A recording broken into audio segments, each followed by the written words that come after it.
Start streaming and go live. Go live? Go live. Oh, why does it fucking do that? That's so annoying. No. Sorry guys, I gotta do dumb stuff because TikTok's stupid. I'm literally just like... And if you're hearing growling, it's because my dog is here with a little ball, being super cute, playing like a little cutie. What a little cutie pie he is.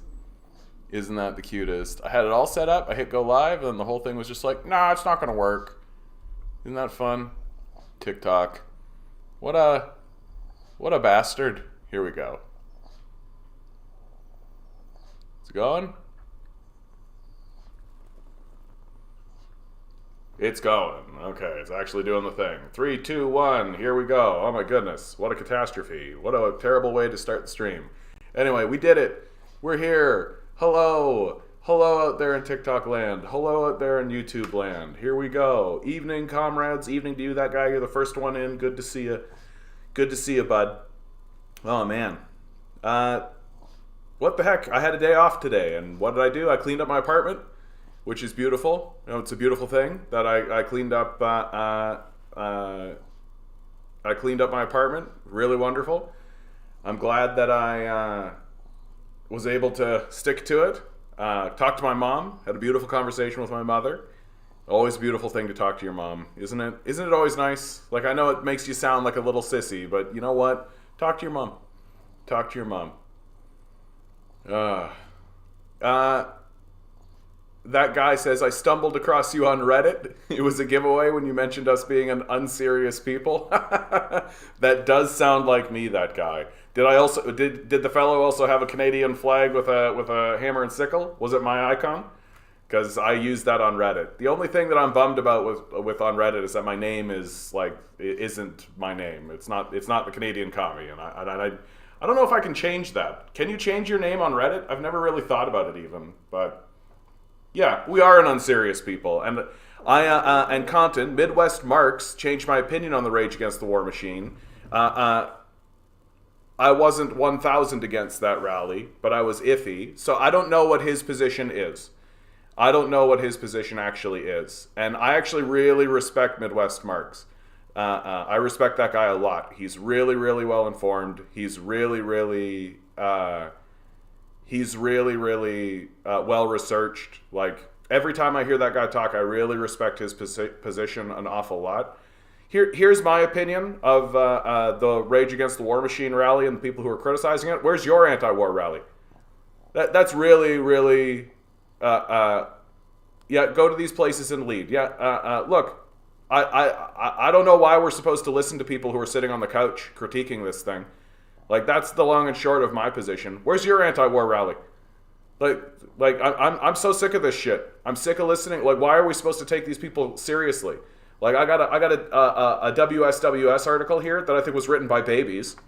Like, straight up written by babies. Poorly researched, poorly delivered, like, absolutely insipid. The fact that it got published on this site is an indictment of the site and an indictment of leftism itself. If these are supposed to be the people that we're looking to as leaders on the left, well, I think that there's a reason why we're losing. I think there's a reason why we're losing. This is an embarrassing article. I think the position is embarrassing. I understand that there are criticisms, but I've seen enough now to say, where's your anti-war rally? Like, where's your anti-war rally?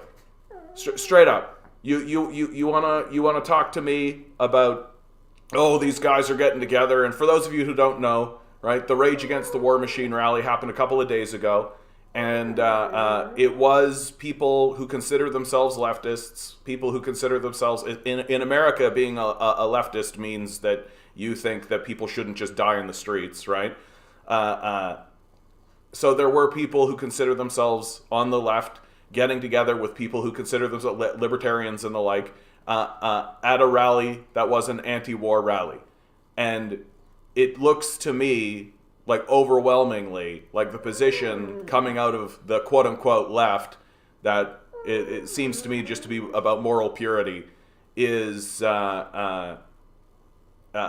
is obsessed with this idea that, oh, standing up with these people is morally abominable just by the definition of doing it. And my response to these people is, well, where's your anti-war rally?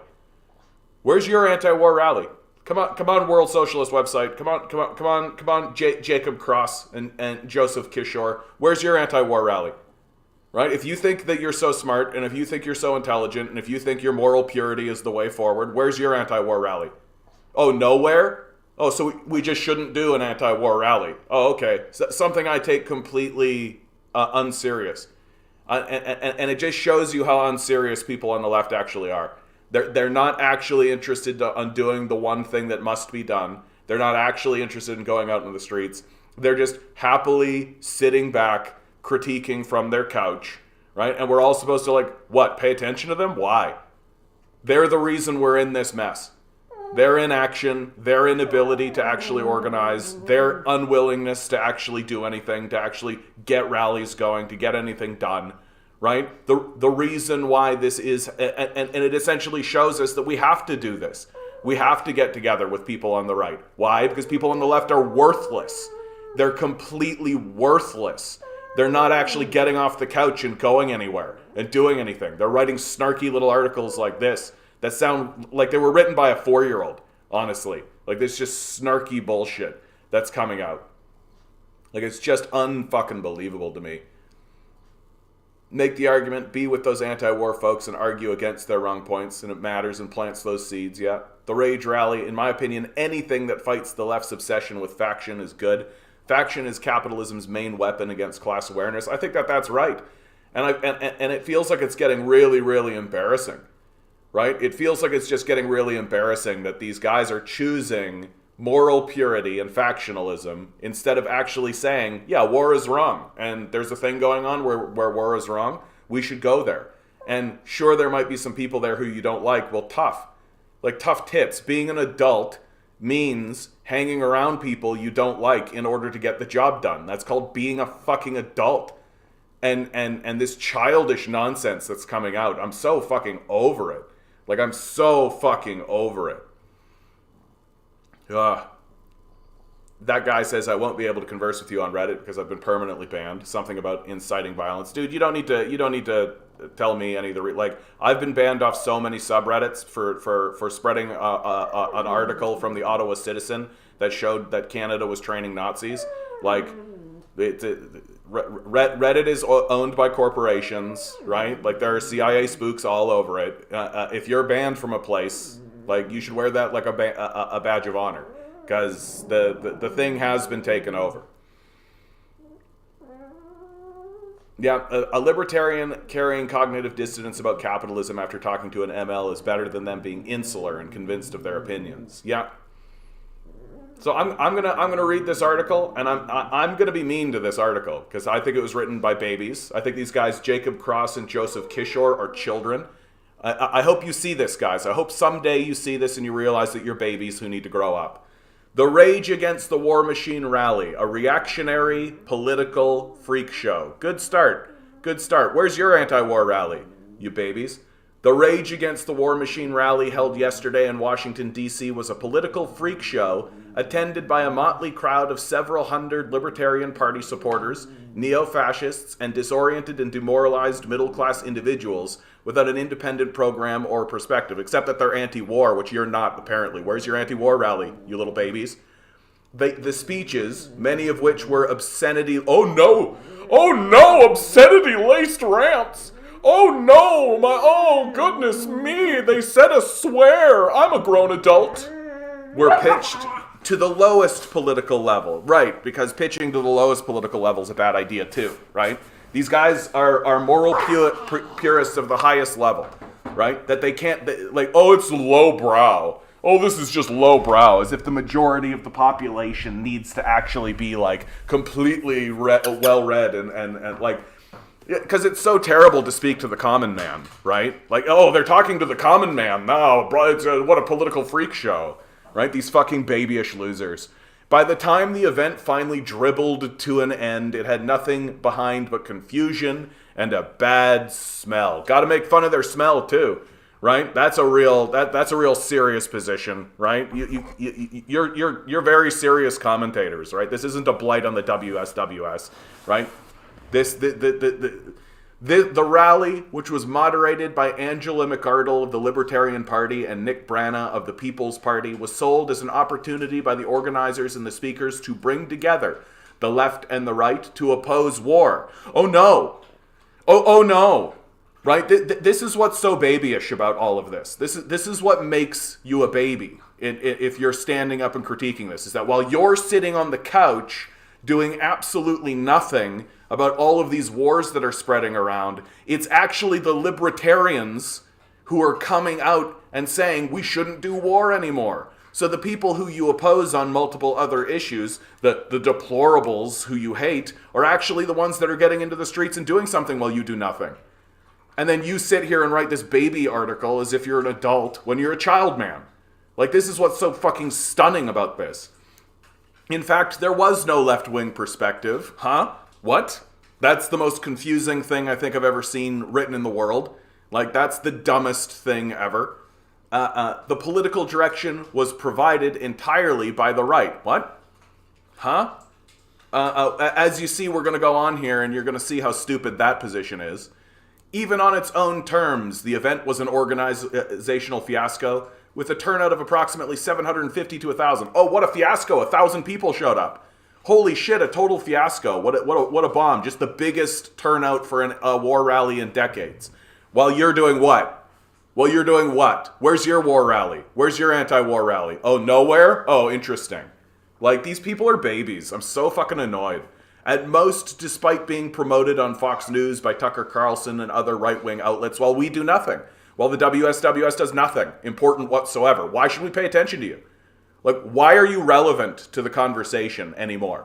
You have no anti-war rally. You're not even publishing articles that are anti-war. Like, where's your perspective? Where's your position? What are you even doing? Is it nothing? Seems to me like, how am I to conclude anything but that you're completely co-opted by this death cult system in order to perpetuate this war? If you're literally standing up against the people who are trying to go out there. How is your position anything but, while we disagree with these people politically, we do have to say that we agree with this anti-war position and therefore support the rally as a whole?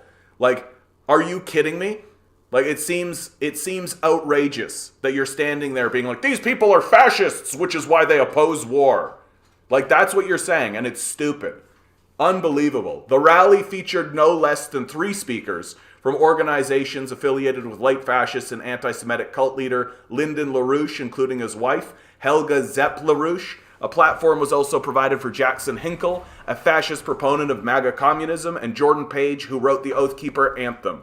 Page gave an extended musical interlude with far-right anti-vaccine antidote and Bitcoin enthusiast Tatiana Moraz. And on this issue, they're ahead of you. Like, that's what's so fucking crazy, is that you're standing up and pretending like you have some kind of moral high ground when you're doing nothing.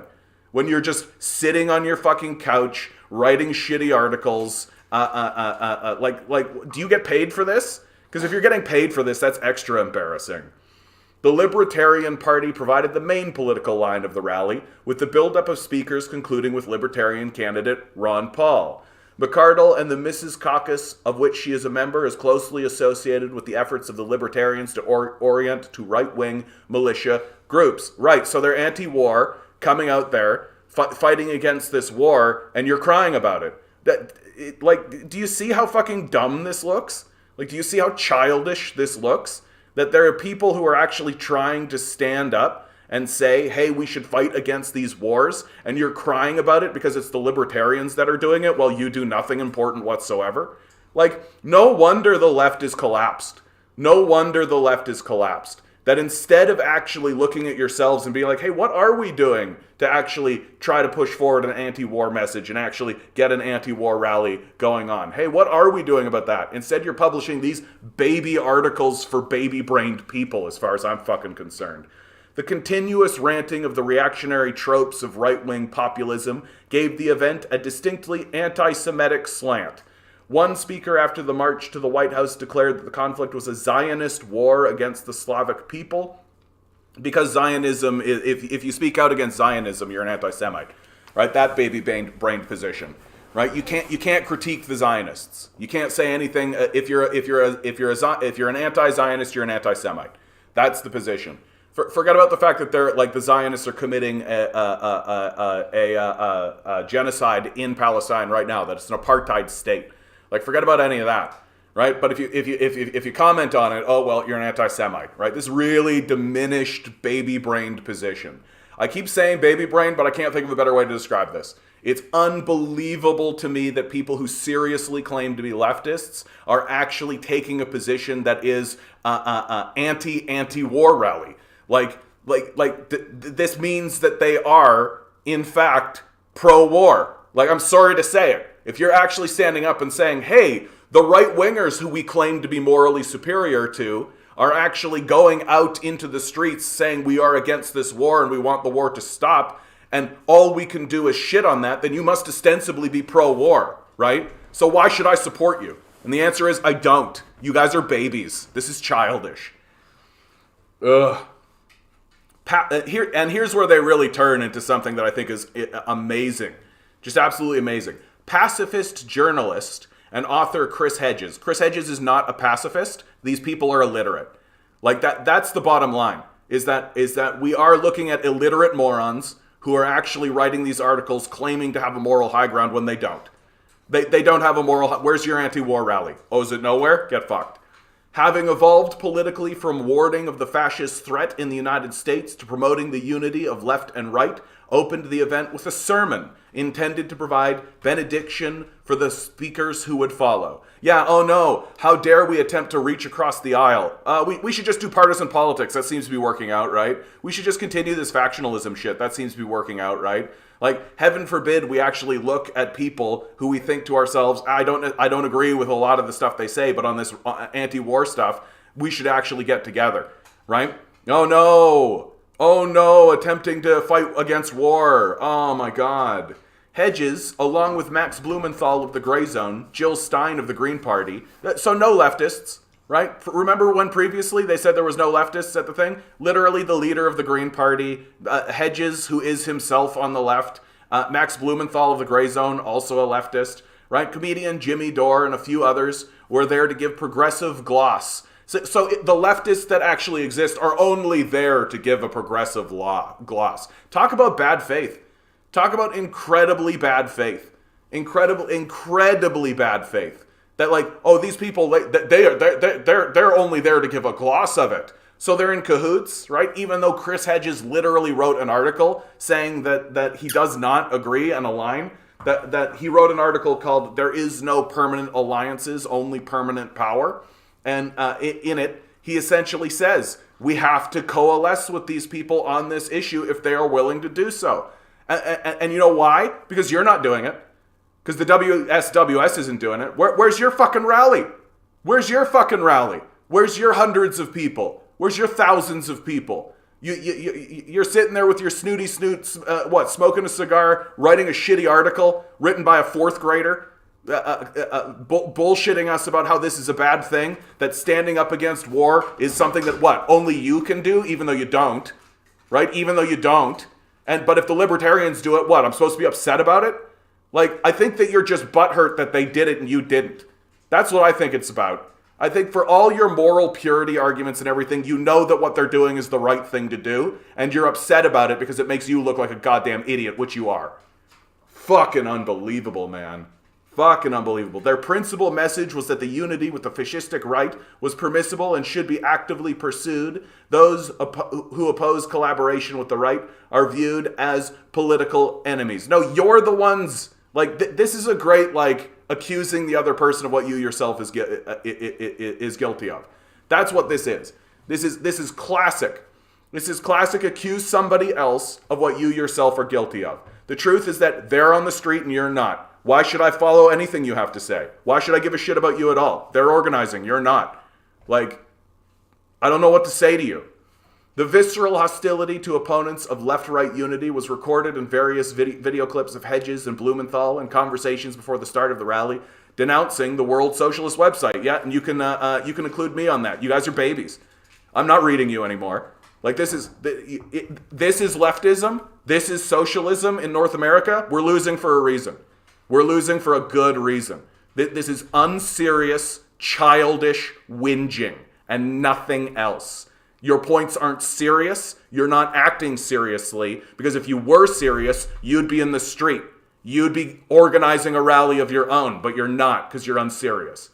In the case of Dore, alliance with the right is not only a tactic, it is an expression of his own political views. Here's the smear on Dore, right? Look, Dore is just a dude who's trying his best. That's the long and short. Like, he's not a politician. He's literally just a dude who's trying. That's all. And the idea to treat him like anything else is stupid.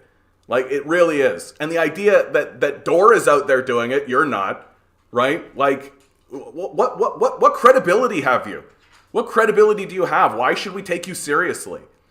Dore advanced the position of the far right on COVID-19 pandemic, denouncing public health care and blah, blah, blah, blah, blah. But you know what else he's doing? He's opposing the war, which you don't, apparently. Very strange. At one point, he declared that they want me to hate my neighbor. Well, I love this. At one point, he declared that they, that's you, by the way, World Socialist website, that would be you, want me to hate my neighbor for the pain I am feeling because of that, because they wouldn't take a vaccine that didn't work the way they said it did in the first effing place. He added, eat boosters, you mother effers. So because he has a opposing position on your vaccine stuff, that means we shouldn't attend an anti-war rally.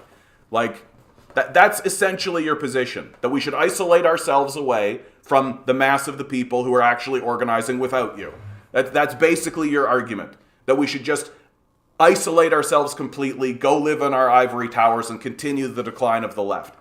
Like, pretty shocking, stunning, and frankly babyish position.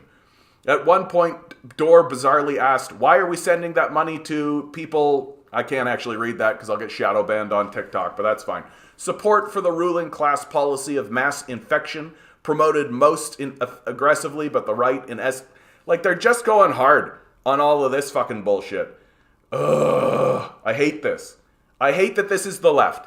I hate that this is the left in America. That the left in America are just whinging babies who are butthurt because a bunch of people on the right are actually organizing against a very important, traditionally leftist issue while they're sitting on their butts, while they're doing nothing except writing these whinging articles.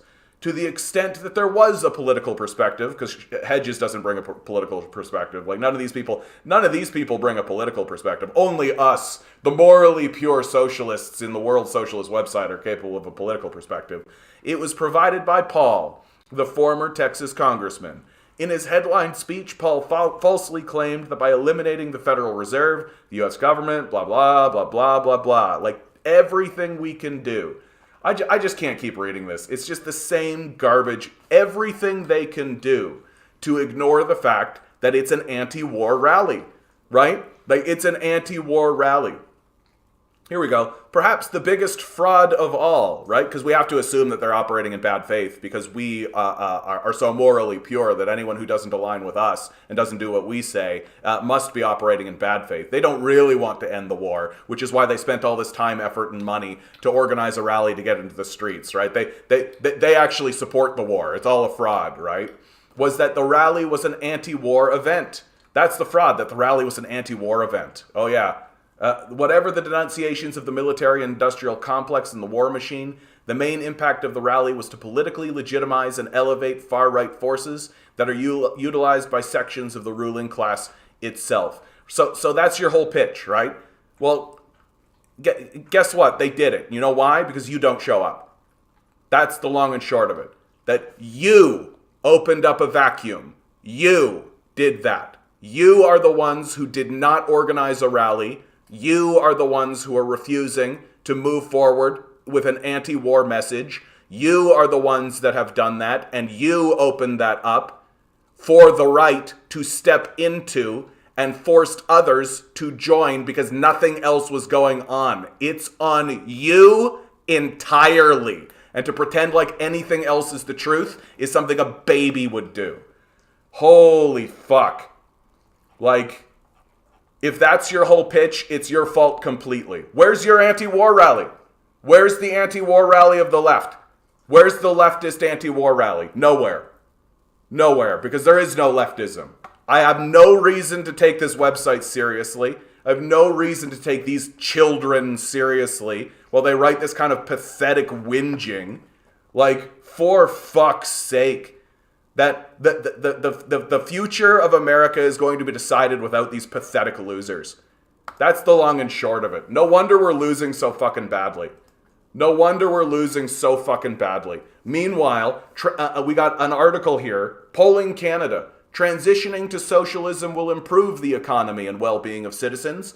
50% of respondents agreed with that. Only 27% disagreed. 23% unsured. So if you're a socialist, you're in the majority. You're in the majority. And there's almost the same amount of people who are unsure than there are who disagree. So there's a battlefield to be won, right? 23% of respondents, unsure people, we can sway their opinions. Yeah, hit the like button, hit the share button, do all the stuff, hit all the bells. Let's go. Let's go. I've been to 30 viewers before. We can get to 30 again. I'm just so pissed off at that article. I'm so pissed off that a site that would actually claim to be left would just invalidate itself so obviously and readily. Like, if they had written an article that was actually but you know what the main critique of it all is? They just don't want to talk about the fact that it was an anti-war rally. This idea that it was like, oh, it's a fraud. It's not real. They're not legitimately against the war. Well, now you know what's happening? Now you've got Donald Trump standing up. And you know what Donald Trump's position is? Donald Trump's position is now anti-war. Right? Why? Because you on the left are so fucking pathetic and useless that you can't get off your ass and do a rally of your own and attract figures like Max Blumenthal, attract figures like Chris Hedges, attract figures like Jill Stein. You don't have the numbers because you've never been interested in it. Because all you do is sit in your offices on your ass collecting union wages, collecting union dues, while you do fucking nothing.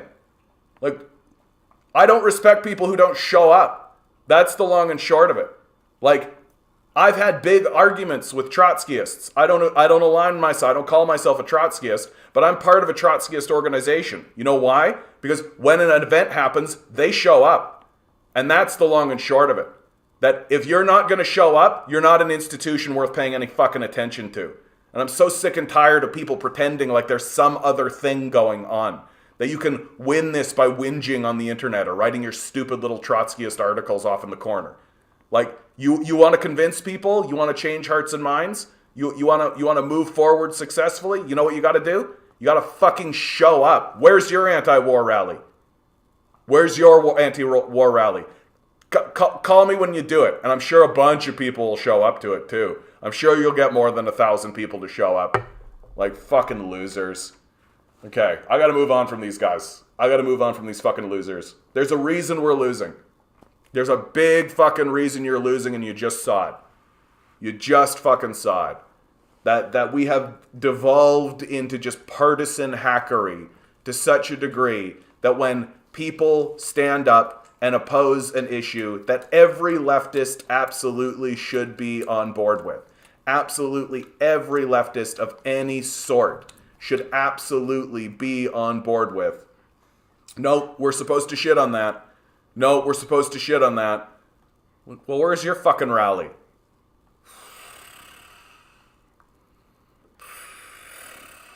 Okay, we're moving on. We're moving on. Good evening, Anemone. Good to see you. What did you miss? You missed the rage. I'm so fucking mad. Like, I think the thing that I've said it a couple of times, but I want to say it without yelling it. I'm really, really mad and I'm really, really upset because these guys think that they have any credibility. That's the thing that kills me. Like, we're losing this fight really badly. We're losing this fight. We're losing this fight to the military-industrial complex. We're losing this fight to fascists, libertarians. We're not organizing and we're not getting out there. And all these guys are doing is whinging about it. Like, that's the thing that's got me so pissed off at all. Like, where's your anti-war rally? Like, where's your shit? If you think you're so important and relevant to the conversation. But they're not. Like, that's the end of the day, is that they're not. And no one, like, I don't know why anyone would take that position seriously. And it bothers me that people fucking do. Like, all you're doing is ceding this to the right. Like, the people you hate. That if your big whinge is that oh, they're doing an anti-war rally and trying to legitimate themselves. Well, how do you delegitimize them? You do your own rally and you actually attract these figures, but you can't and you won't and you're not interested in it. Because it doesn't matter to you ultimately. Like, that's the truth. For all your proclamations of moral purity and all your proclamations that we're actually against the war. Well, what have you done? Fuck all. Like, Jesus fucking Christ. Yep, the communists fought with the KMT to defeat imperialist Japan. Just saying. Yep, later's the commies finished the job. Yep, Grinning says Trump in East Palestine, Ohio. Yep.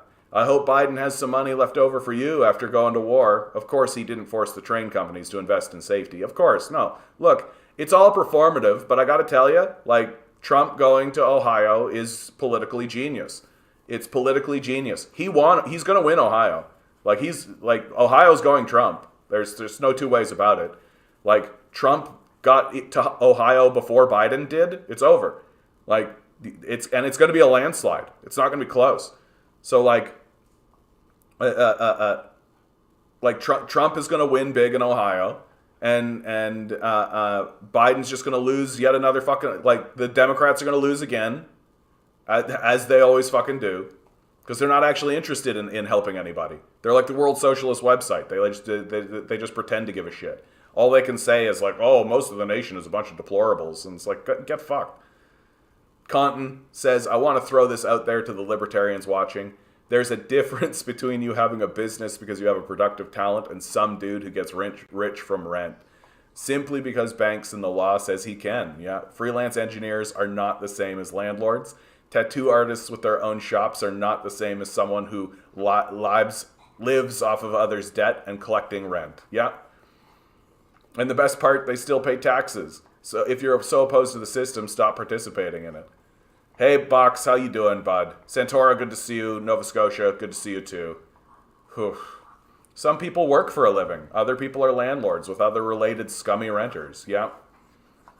Yeah, the Dems will lose and blame the bear again. Yeah, it'll just be more Russiagate shit. I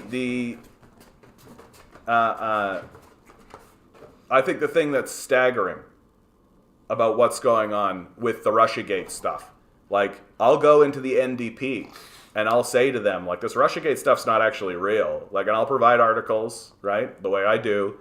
And they're just dedicated to it. They're like, no, it's serious. The Russians are manipulating the... It's like, no wonder the NDP aren't getting any traction. Like, who do the NDP actually stand for? This is the thing that's so funny about the NDP in our country. Transitioning to socialism will improve the economy and well-being of citizens is a Ledger poll that was commissioned by the Fraser Institute, no less. Agree? 50% of respondents agreed with that. Are we going to get the NDP saying the word socialist anytime soon? Are the NDP actually going to say we should be doing socialism? No, because they're not a serious political organization that's actually interested in moving forward the agenda of the working class. They're not a serious political institution. They exist essentially as liberals in order to diffuse power back into capitalism. And that's what they're there to do, and that's what they do. And the populace inherently knows it. That's why they can't get any traction or support.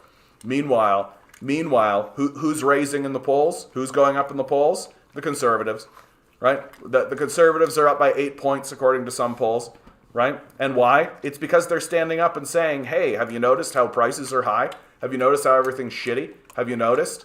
And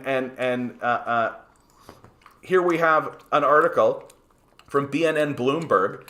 Loblaws faces fresh price hikes, signaling food inflation won't ease anytime soon. They've buried the lead completely, right? Meanwhile, the company's revenue rose nearly 10% compared with a year ago. So Loblaws is still jacking up prices. They're still with quote-unquote inflation, right? No, it's the natural forces of the free market. We have to respond. It's just like the air blowing. There's nothing we can do about it. Oh, by the way, our profits went up 10%. The company's revenue stream, that's Loblaws, rose nearly 10% compared with a year ago. right? So if you're if you see people pocketing stuff in Loblaws, no, you didn't. Simple as that. Revenue totaled $14 billion, up from $12.8 billion in the fourth quarter of 2021. These people are price gouging you. We should nationalize the food distribution system. That any other idea is fucking stupid. We should take these buildings and these distribution networks away from these psychopaths who are attempting to impoverish you for their own wealth and for their own prestige, to make money, to make number go up on screen so that they can continue this worship of money, and we should stop them from doing it. We should nationalize the food distribution network and get people like Galen Weston to go get a fucking real job. Go work at a McDonald's, do something important. Like, fucking unbelievable.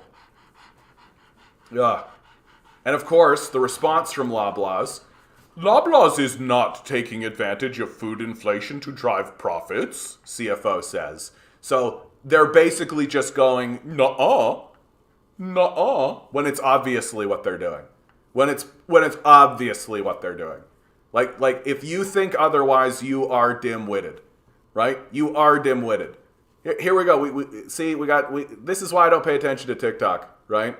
We got the laughing faces at this idea of nationalization, right? Yeah, we got Ronnie. Yeah, go live in China then. If you guys want to have an adult conversation, you can come to YouTube. If you still want to be a little kid, you just stay on TikTok, okay? Hey, Command Genius, how you doing, bud? Good to see you. Good to see you. Like, we are going to experience a serious decline very quickly, and we deserve it entirely. We deserve it entirely. It's shocking how dedicated we are to our own self-destruction. Yep. It's sad, but the only people I see that get angry that their taxes are going to war has been right-wing people. Absolutely. But like, I think that something that has happened, like there's more of a willingness to dabble in conspiracy mind on the right, and that has actually led them into positions of seeing things that are actually true. That, like, if you think Jesus Christ is coming back at any moment, right? If you think it's coming back at any moment, it's then there's a lot of things that you can believe. That's why you have a lot of anti-vax stuff on the right. But it also opens up their minds to things like the Jeffrey Epstein scandal. It also opens up their minds to things like our culpability in a lot of these wars. It opens up their minds to other stuff. Whereas on the left, it just looks like whatever the state says goes. That's basically what it is. That these liberals are basically just government bootlickers. And I don't know why should we take them seriously.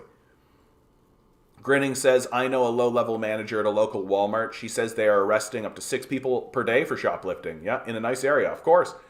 You know, and how much money does that cost? How much money does it cost to arrest 6 people a day, do you think? Right?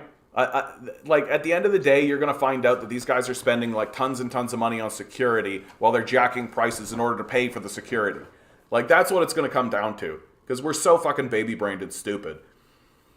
Command Genius says, I just converted to Islam. Sorry I couldn't come earlier. Had to do the Maghrib. My sister also converted to Islam, my friend. So you're not alone in that. I think that that's not an uncommon thing. I myself am pretty pleased with my position, so I don't begrudge you your decision. Rax, I'm going to answer that question, but I'm going to speak in code because I get shadow banned for talking about that issue. A better time to talk to me about that is on Monday, because Monday I don't do TikTok. I don't do the TikTok stream on Monday. I do exclusively YouTube on Monday. And so if you really want me to get really deep on that issue, I'll do that on Monday. So come by on Monday, but I'll just do a brief. I think that he didn't have a choice. I think that the people saw what was going on their border and were aghast by it, that the typical suspects were being funded and doing the typical stuff that they do. The imperialists on the world stage, we know who we're talking about. And what do I think about them supporting? I mean, we're the Nazis on the world stage, dude. Like, that's my position completely. That the United States and Canada are the Nazis on the world stage. That if it was up to us, we would have been dropping nukes post-World War II. The only thing that stopped FDR and that group and Churchill and all those guys from dropping nukes at post World War II was the fact that their own people would have rose up against them. Like we have always been and will continue to be the Nazis in the world, and the rest of the world understands it. The rest of the world sees it, and now the rest of the world sees an opportunity to isolate us and to get away from us and build alternative systems, and they're taking it. Connor, I'm not going to talk about that issue today because I get shadow banned for doing so. Come by on Monday and I'll talk pretty openly about it, okay, bud? Connor says, I'm confused as to where you align. Nationalizing the food system would be socialist too. No? Yeah. Communists consider socialism to be the transition into communism, friend. So I'm not against socialists. And people who say that they're socialists and want to pretend as though that's not the transition into communism are kind of just fooling around, right? Yeah, that's right, Connor. Are we the baddies? Exactly. It's like that skit. Are we the baddies? Right? Literally guys wearing like skulls on their heads, like committing huge genocides. Are we the bad guys? Maybe we are the bad guys. People who consider, like, there are groups that say that they're socialists that don't consider themselves to be communists, right? They don't think that they're going that way. They would call themselves like democratic socialists. I, of course, would disagree with that, but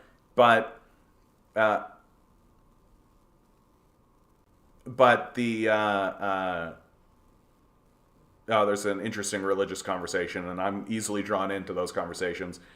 But I consider socialism to be the transition towards communism.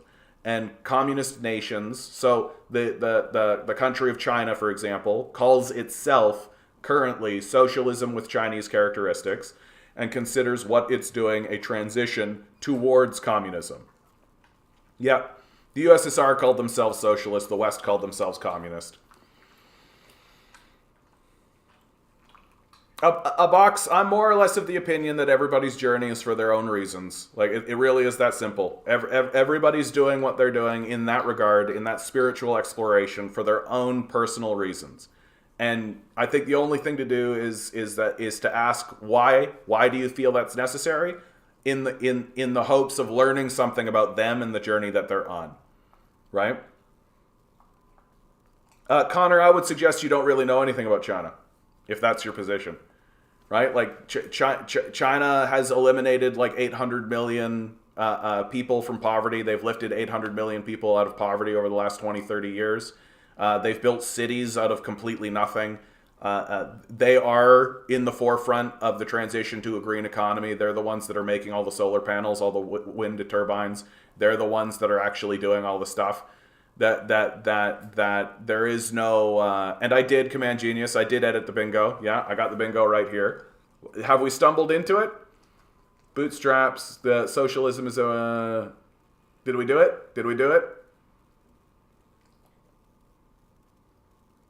You let me know. You do understand not having a religion is also a legitimate thing. Why do you even try to convert me? If you want to have a religion, there are literally... See, I just feel like now we're having an odd argument about religion when I think there just doesn't need to be one. Like, I think that people selling all the solar panels, China is the leader of new coal power plants. Yeah, you know why, Connor? Because they have to go to war. That's why. Like, I really hate to break this to you, Connor. America wants to go to war with China. And what China is doing is having to go to war. And they know that they're going to have to go to war. And sorry, they're not going to allow America to just destroy them for nothing. So they've got to fight back, and they've got to do so swiftly that the rhetoric has really ramped up. America, they literally sent like troops to Taiwan recently. 200 soldiers to Taiwan recently. Like, the idea that the Americans are not ramping up to do a war in China is absurd. And China has to fight back. Sorry about that, bud. That China has to fight back against an imperial death march that's trying to destroy them. And yeah, that does mean they need to open new coal power plants. What are you going to do? Right? What are you going to do? You know what we should be doing? We should be having an anti-war rally. Instead, we're just going to sit around and fucking bitch at the people who are actually doing it. Like that it's astounding to watch. It's astounding to watch our leftists actually collapse into absurd nonsense. Like, pretty sure today's the first day of Ramadan. I'm not sure, but if that's the case, a very blessed Ramadan to everybody out there. Like, look, when it comes to religion and atheism and all that kind of stuff, my position is as simple as this. Everybody's on their own journey, and they're doing what they're doing because they think that's the thing that they themselves need to do. And when they express their spiritual positions and their spiritual feelings, we shouldn't be attempting to butt heads or convert one another or change one another's minds ever. We should be listening to one another and saying, okay, that's the reason, and I'm learning something about you. I'm learning something about your position, and I'm trying to figure out why it is you think the way that you think. And using that information to increase my own position and my own feelings on what it is that how I should be acting in the world. That, like, there's no reason to be antagonistic at all. Like, for real, like, there's no reason to be antagonistic at all. That the best thing to do is always to open up your arms in love and listen to their story and try to move forward in that way.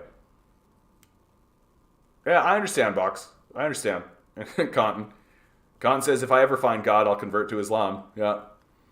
No, I think that Islam is a beautiful cultural tradition. I think that their continuation of the Christian faith is done in good faith. They are part of the Abrahamic tradition. There have been moments in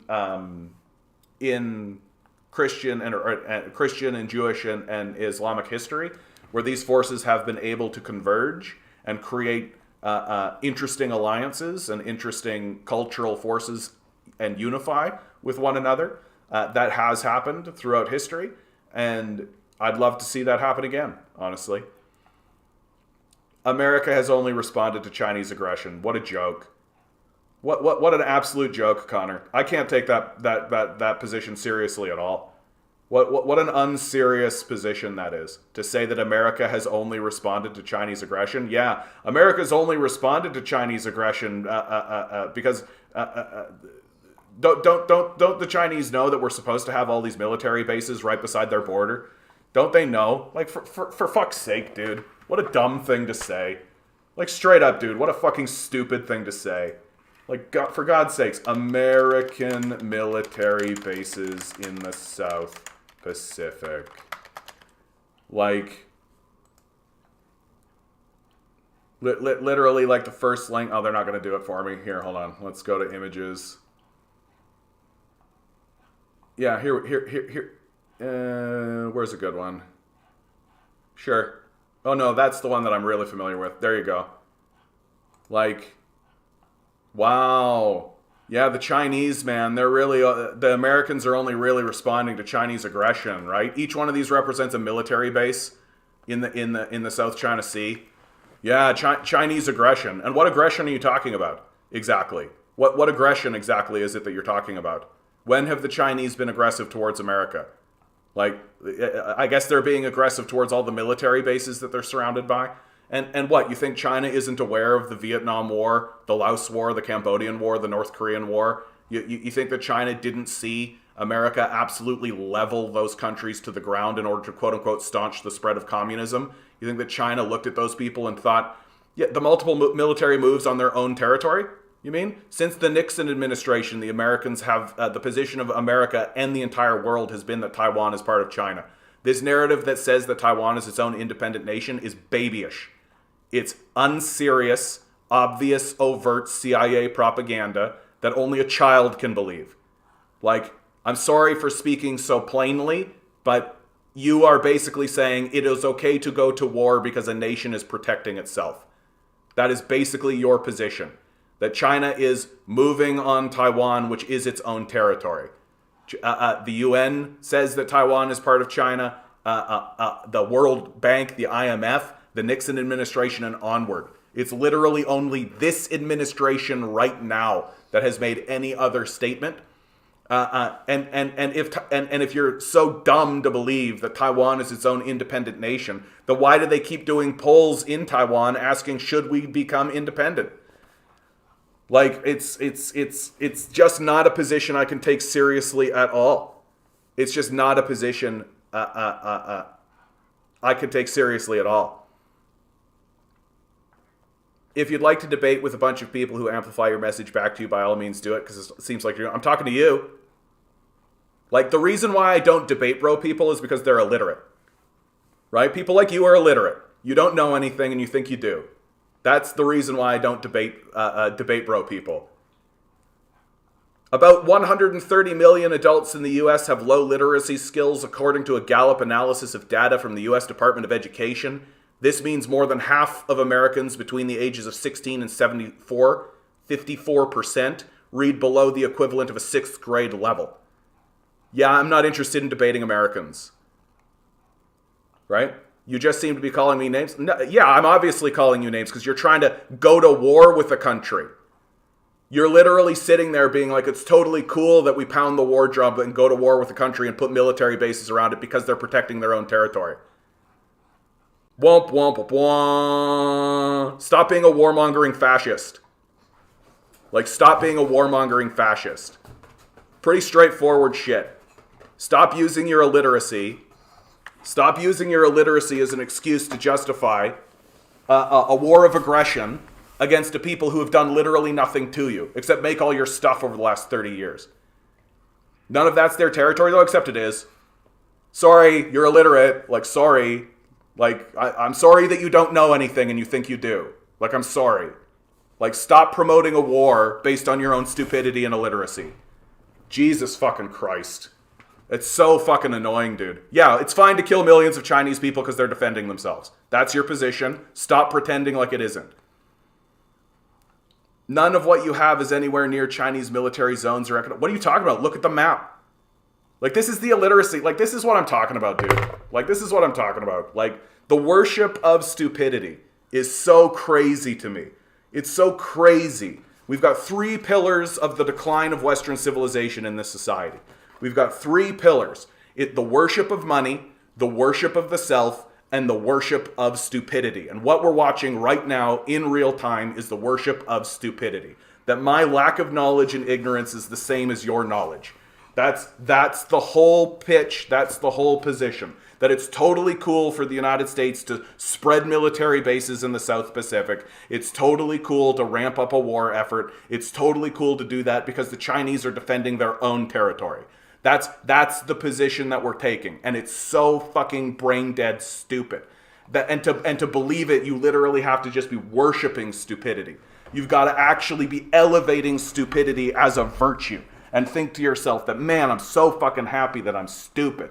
And I love talking to people who are absolutely asininely stupid. And if somebody points out that I'm a fucking stupid warmongering fascist, then I go, you're calling me names because you're a fucking baby. You're a fucking baby. Like, stop participating, for fuck's sake, and start listening to people who know something about the subject. I mean, China did annex Hong Kong. Like, well, it didn't annex it, but that's a whole history unto itself. Like, Jesus fucking Christ. Oh my God, Connor, do a Google search. Like, I know you're not literate, but fucking do a Google search. Like, I'm done with you, bud. Like, stop worshiping stupidity. Stop pretending like you have a point. You're a warmongering fascist. That's what you're doing. You don't know what hypocrisy means. You're not literate. You don't know what hypocrisy means. Stop pretending like you're literate. All you're doing is filling the chat with bullshit. Yeah, you are. Bye-bye, fucking fascist. Get the fuck out of here. I got a pretty strong no fascist policy, you fucking Nazi. Get the fuck out of here. Stop promoting a war against a people you know nothing about. Get the fuck out of here, you fucking little Nazi. Jesus fucking Christ. Just the absolute worship of stupidity. I'm so proud of how stupid I am. This fucking idiot Connor. Get the fuck out of here. Ugh. Let's see what it is. I mean, it's gotta be, right? Like, it's gotta straight up be just like, I love war. I'm trying to destroy a people for no reason. Is there no point on this that's basically just saying we should just go to war because war is good? Like that's essentially this guy's position. Nah, he didn't actually hit the bingo. I'm shocked by it. I got to put this on the board, right? Just war for the sake of war, because war is good, because we're the pure ones.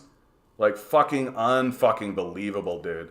And I love it when these illiterate morons who don't know anything get told what's going on, and their defense of it is, you're calling me names. Yeah, because you're a fucking fascist.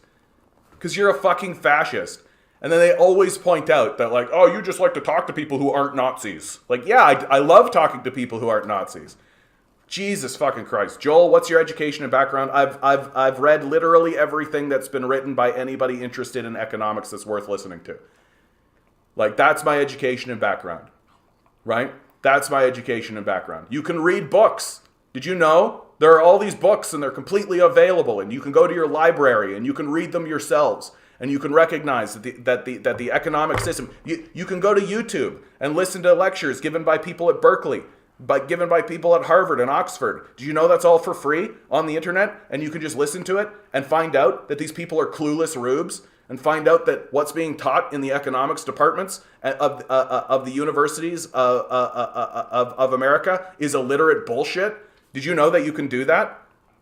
Anybody can do that. You just have to read a book. I know most of you are fucking illiterate and proud of it. Jesus fucking Christ. Lil Pimp. Thanks for making me read that name, bud. Yo, what is even going on? Yeah, fantastic.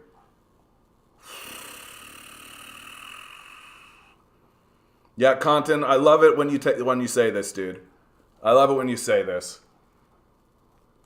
Get the fuck out of here. I love it when you say this.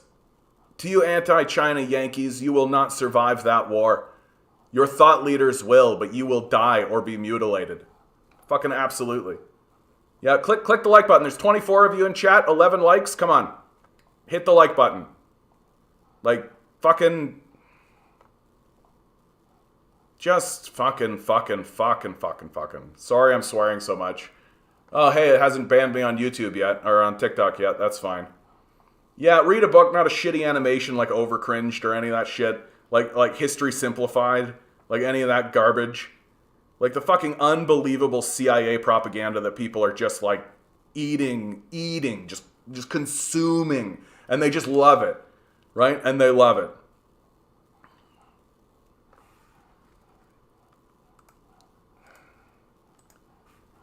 I just have no patience for stupidity today. Like, just fucking, if you're gonna come in here and just say stupid shit, get the fuck out of here. Like, just unbe-fucking-lievable. Jesus fucking Christ. Yeah, I can't imagine why I'm not interacting with the TikTok chat when this is what... This is the best of TikTok? This is the best TikTok's got? This is the best they've got, is little Nazis and fascists who come in and spread around their Nazi fascism? Like, fucking unbelievable. Like... Can't imagine why I don't pay attention to TikTok. Can't imagine why TikTok isn't a very relevant force to me. Outside of just fishing for anybody who's got a fucking brain in their head. Who's actually attempting to learn something. Who's actually attempting to figure out what's going on in the fucking world. Can't imagine. Jesus fucking Christ. Alright. Yep. This is from the Financial Express, diagnosed prevalent cases of obesity and overweight to reach 292 million. That's most of the American populace by a long shot, 2031. Despite numerous policy interventions to curb obesity's prevalence, the condition continues to rise. Yeah, there's a reason why the condition continues to rise. There's a reason why everybody's fat and overweight. It's because they're putting poison in our food. It's very straightforward. The same people who are responsible for the smoking bullshit, the same people who are literally like, smoking cigarettes is good for your health. I'm a doctor. Smoke cigarettes. It's good for your health. Are literally putting filler garbage, like literally death chemicals into your food, and it's making you fat as shit. That's the long and short of it. And then they're running a propaganda campaign being like, all sizes are beautiful. Just accept being fat. That's what happens in our society, because we're not a serious people. We don't give a shit what's going on. We literally have people coming in here being like, war is good and we should go to war. We're just defending ourselves against Chinese aggression against their own territory that we're attacking. Like, this is fucking unbelievable. Yeah, and when you're poor, it's harder to eat healthy. Of course it is, especially as they jack the price, especially as they're jacking prices on food, right? So we're all eating trash. We're loaded with microplastics. The semen counts dropped by 50%. Everything's going to total shit, and we're all just supposed to, Taco Bell literally got caught putting sand in their filling meat, and people just forget it. Like, at this point, eating sand would be better, right? Sand would be better. Grinning Guy says, I'm down 55 pounds. Still 180, though. I want to lose another 20. Got to start hiking again. Good for you, Grinning. Good for you, bud. I really value and appreciate, I know for myself, I'm on, a real fitness journey myself. Been lifting weights, doing lots of push-ups, doing a lot of sit-ups, doing that kind of stuff. Yeah, a very serious comment to begin with, bud. I should definitely take you seriously. Get the fuck out of here. How exactly is communism better, though? Okay, Gary, let's answer that question as if you are a serious person who's asking that question in good faith. Communism has always improved the quality of life of the people where it's been implemented under. That in the Soviet Union, you took an agrarian culture, a group of people who were literally feudal serfs working under a monarch, and you took that group of people, industrialized the society in less than 20 years, and created a superpower powerful enough to defeat the Nazis and be the first people into space. I don't know why we're supposed to ignore that the living standards went up for the Soviets. I don't know why we're supposed to ignore that rent was set at 5% of income in the Soviet Union. I don't know why we're supposed to ignore that literacy, something that we're obviously and observably desperately and lacking of, went up in the Soviet Union. And the same story is exactly true in China. And the same story is true in Vietnam, Laos, Cambodia. The same story is true even in North Korea, the place that everybody goes, oh, North Korea, oh my God, oh, triggered. Because we don't know anything about these places, nor do we care to know. Meanwhile, our culture is going into a severe decline. We're all getting fat as fuck. Poverty is spreading. We've got an opioid crisis. We've got a school shooting crisis. We literally are blowing chemicals into the atmosphere, and the President of the United States is completely ignoring it. Are completely ignoring it.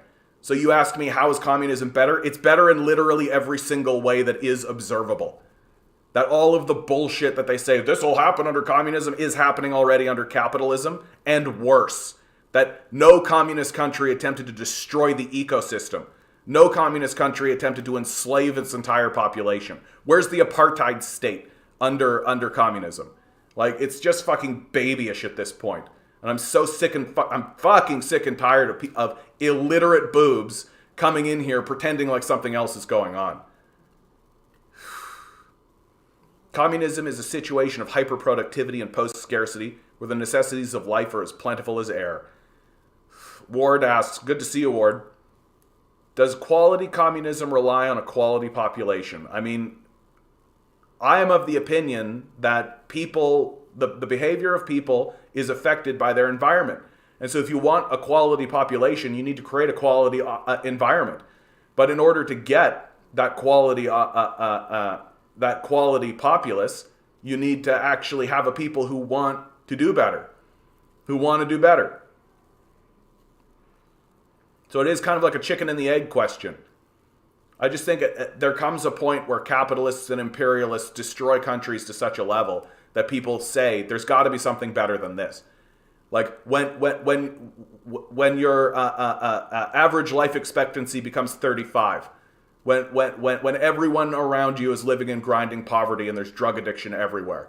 It's something of an inevitability that somebody will say, there's got to be something better than this. Yeah, except the fact that it is, right? You could take a look at China for that reason. Like, I know that you've gotten your brain full of CIA propaganda and you think that China is a capitalist country, but it's completely false.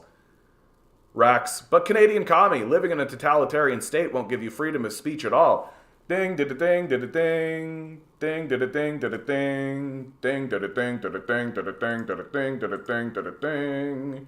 Freeze Peach, Free speech. We did it. Dun, dun, dun, dun, dun, dun, dun, dun, dun, dun, dun, dun, dun, dun. First on the board.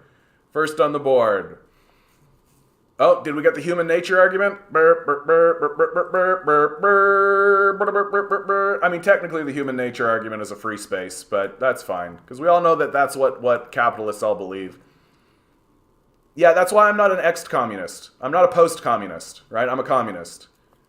Like, I don't know what to tell you, Rana. Like, I love it when people come in here and be like, "Oh, my parents lived in post-communism. It was terrible." Yeah, that's why I don't support post-communism. Like, jeez, the fucking Louise. Oh, is this Kanye? Oh, we got a little Nazi in the chat. Let's see if he outs himself completely as a little Nazi. I pay about 40% of my income for rent, and it's the absolute cheapest place in my area. Oh, Rusty, I'm like about 70% of my money goes to rent. Oh, sorry, dude. You're right. I didn't. You're right. Yeah, look, I don't take this comment very seriously because it's all well and good to say, oh, we should have free speech when you're not actively attempting to be destroyed by imperialist forces. Right? And it turns out that in America, quote unquote, free speech means being able to say the N-word and propagate Nazi views. That's what it means, which no civilized society should actually tolerate. And the idea that we should like allow Nazi propaganda into the border and Nazi propaganda around, and that's definitely something that we should take seriously. Well, you wouldn't do that if you were being destroyed by Nazis, if they were attempting to be destroyed. Right? Yeah, 70% is friggin' brutal. Tell me about it. I know all about it, dude. Right?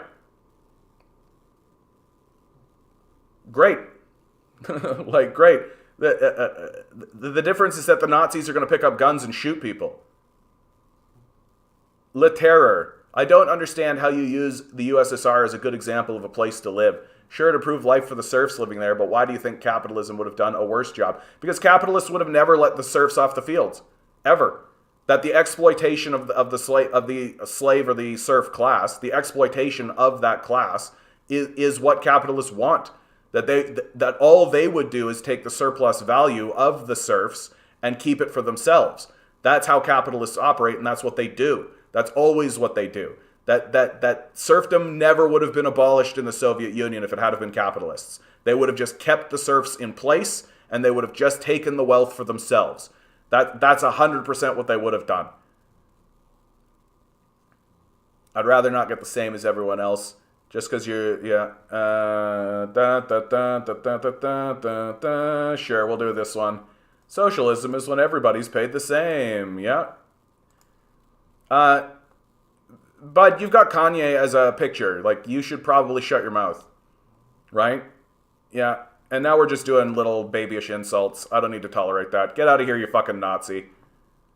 I'm sorry that the guy you like turns out to be a Nazi. Like, get the fuck out of here. Oh, hey, the PFP of the actual Imperial German uniform. Oh, an actual Nazi. Here we go. Do you think the Chinese people are happy under communism? Yeah, I do. Like, I fucking totally do. You know why I do? Because Harvard did a study taking China's pulse. Here's a quote. Where's the exact quote? Yeah, here we go. The survey team found that compared to public opinion patterns in the U.S., in China, there was a very high satisfaction with the central government. In 2016, the last year the survey was conducted, 95.5% of respondents were either relatively satisfied or highly satisfied with Beijing. Compared that to only 38% of respondents in the United States. So, yeah, I do think the Chinese are happy. You know why? Because we've asked them. One of the highest educational facilities that we have in America, Harvard University, did a poll and asked the people of China. 95% of them said, yeah, we're great. Like, what do you want? Like, you can believe that or not believe that if you want, but this exists. Where's your poll? Methane. How do you think communism would be implemented in the West and Canada today? Like, if suddenly everyone wanted it with the flip of the switch? Dude, if everybody wanted it, it would fucking happen. The trouble is that we here in the West are so heavily propagandized. We're so heavily propagandized that we don't understand. Like, we literally think that we need capitalists. Like, that's the whole thing. We're literally sitting there being like, but capitalists provide for us, you know? Like, we're not much different than being like serfs who are like, but the king, you know, the king does important work for us. Like, that's who we are. And if everybody suddenly went, wait a minute, we don't need these fucking capitalists, then it would be over, and it'd be over fast. Because everybody would understand very quickly, like, oh, we don't need these capitalists. Well, why are they still in power? Oh, they bought the electoral system. Well, fuck that. Let's just go to the building and say we're not going to participate in this anymore. Like, but we can't get that shit done because we got fucking websites like the World Socialist website shit-talking on the people who are actually getting into the streets and doing stuff. Because we're so pathetic and worthless. The left has been so completely destroyed, and we're so fucking completely illiterate and stupid that we actually think that we should be paying attention to fucking people like Kanye and saying things like, oh, but free speech is important when Nazis get to talk. Like, fucking bullshit.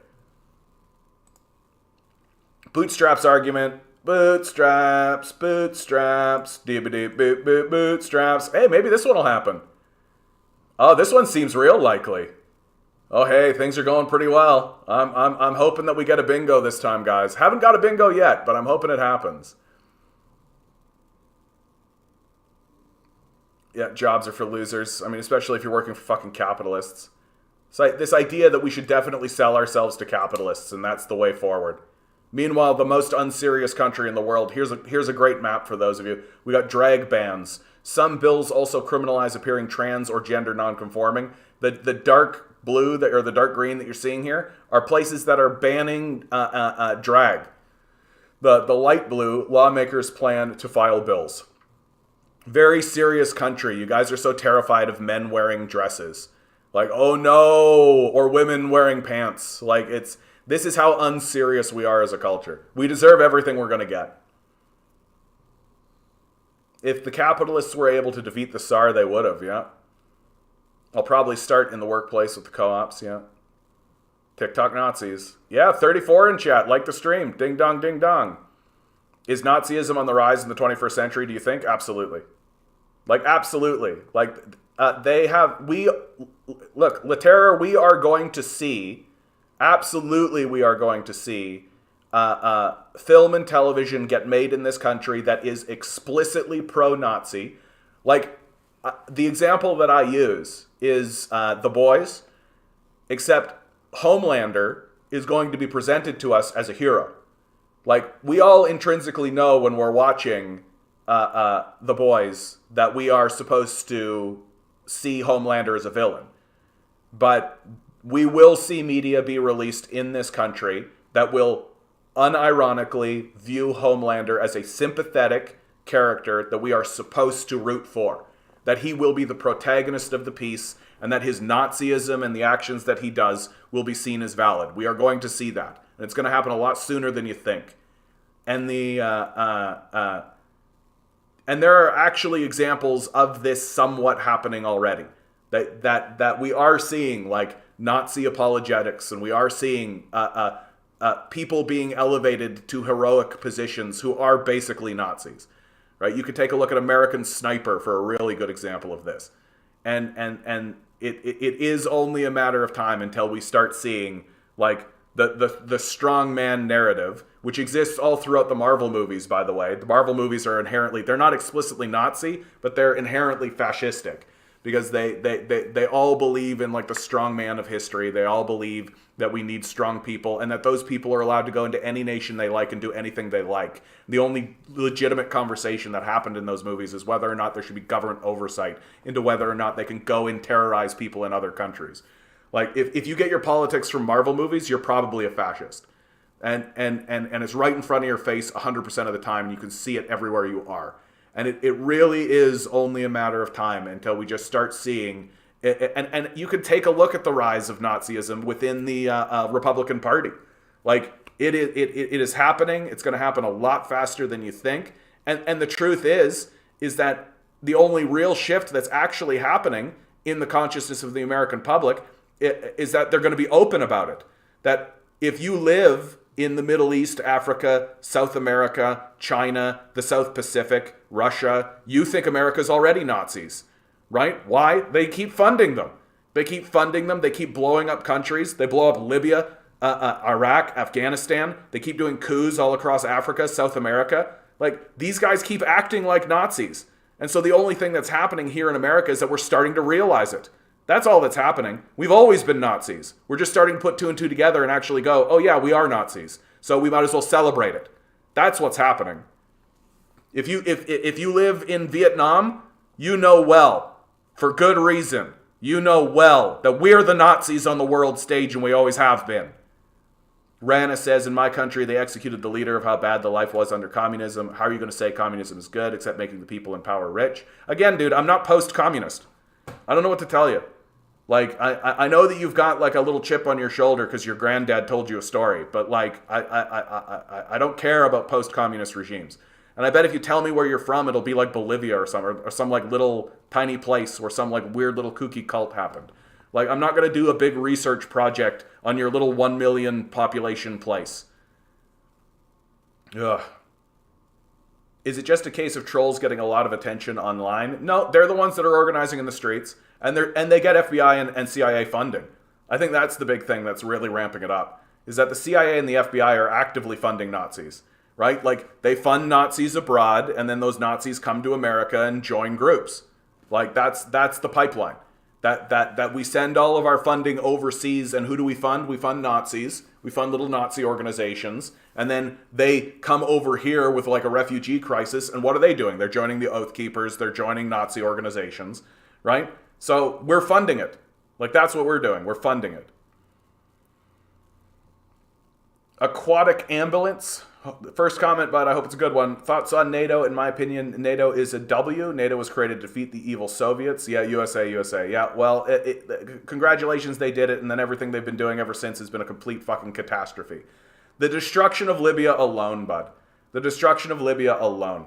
Like, Libya was the strongest economy on the continent. The quality of life of the populace was going up, and the insanity of of what they did to Libya. And then forget about Iraq, Afghanistan, like, forget about all that. Like, and then here's how you know NATO is a real evil organization, is that the Soviet Union got defeated and Russia in 2010 applied to join NATO. And if NATO has a reason to exist at all, it would be to increase its alliance and to increase the safety of the majority of the people. And they denied it, which incidentally is the moment when Putin went, oh, these guys are never going to actually see us as allies. And you see what's happening in the modern day because of it.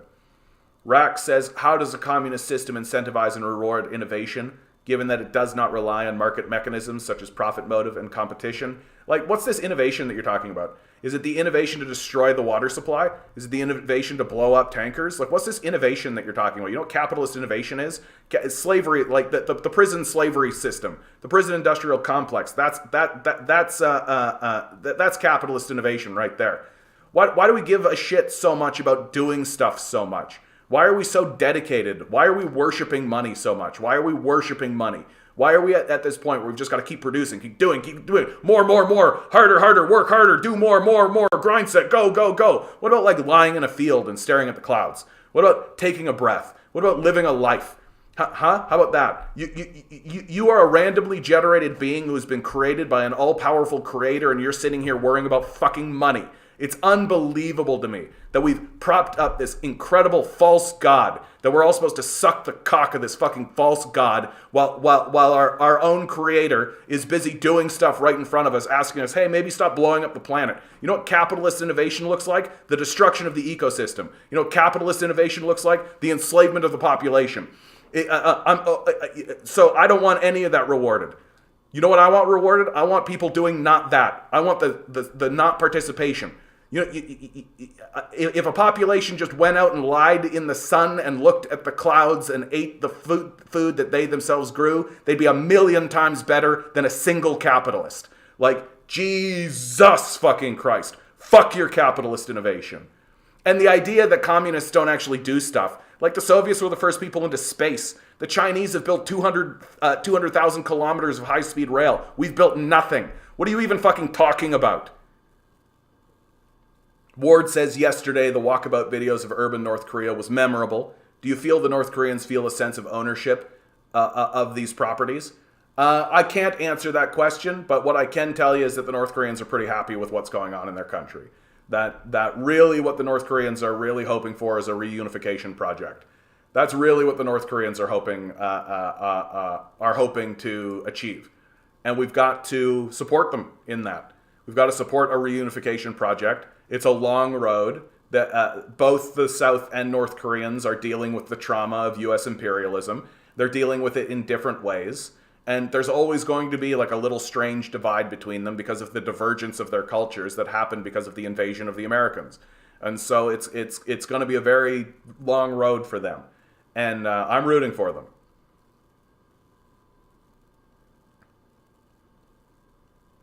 Communists invented bread, not sliced bread, just bread. Is that true? That seems wrong. I mean, I think that bread's been around for a long time. What factors contributed to the famine in China during the Great... I gotta do a bingo for you, Rax. I gotta do it. I know you're asking in good faith, but still, I want to fill the card. That's why. So no offense. Where is it? Engineer famines. Ba, ba, ba, ba, ba, ba, ba, ba, ba. Oh, we can do it. We could do it. So, Rax, I'm going to put an article in the stream for you. Revisiting the alleged 30 million famine deaths. This is a great article. It's written by a Indian communist economist from the universities in India. The 30 million famine death narrative, and I've seen the National Post reported as high as 100 million. Here's the hard thing to hear. There was no famine. It didn't exist. It didn't happen. There was no famine. And once you understand that no famine actually happened, there was no refugee crisis, nobody during the period of time was commenting on it. No, like when the Irish potato famine happened, we knew it was happening while it was happening. We had news reports, we had articles. There were politicians commenting on it. There were Ireland watchers commenting on it. There was a refugee crisis. None of that happened. The famine didn't happen. They've lied about it. And this writer goes through and clearly shows how it's a lie and why it's a lie. And once you understand that, you'll understand that they'll say anything. These people will say anything. We live in a culture of psychopaths who will lie about literally anything. Do you think the left missed out on joining the truckers? There's no left. So no, I don't think they missed out because there is no left. Like, I'm the left. State-enforced dress code. Yeah, that sounds like a terrible idea. Yeah. Santora says, no, we do not have many people believe he's a hero. Now, not sympathetic, venerated. Now, we do not so many people believe he is a hero. Now, not sympathetic, venerated. Oh, are you talking about Homelander? Well, and another really good example would be The Wolf of Wall Street. Leonardo DiCaprio's character was not supposed to be viewed as a hero, right? That if anything, he's supposed to be like indicted in the movie. But Wall Street people see him as a hero. And there's this whole generation of people who view Leonardo DiCaprio's character in The Wolf of Wall Street as somebody to be looked up to. It's as fascist as it can get. That's why Wall Street's a fucking catastrophe. I'm in the States. We will tell you, no, we are at the deep end. We have a lot of open Nazis. But Santora, I think the big shift is not going to be that there are open Nazis, who I think have always existed, and it is getting worse. It'll be that the media and the culture will begin to express Nazism openly. That's the thing that is going to happen. Yeah, don't forget they're going to make more serial killer movies as well. Yeah, isn't it great how every single time they make like a serial killer movie or a movie about a serial killer, we're all supposed to be like, wow, what a sympathetic character. Like, we're supposed to watch Dexter and be like, oh, he only kills bad guys. We're supposed to watch the new Sherlock Holmes done by Benedict Cumberbatch and be like, oh, he's a nice sociopath, right? We're supposed to see sociopaths and serial killers as if they're just like, oh, they're actually nice and handsome and smart. Like, it's unbelievable. Whoever just donated $13.99, I think, was that you, that guy? Thank you. I appreciate that donation. Grinning, thank you, bud. I appreciate that. I appreciate that a lot, guys. Thank you so much. Did we get the bingo? Did we get the bingo? Oh, yeah. Did we do the capitalist innovation thing? Hold on.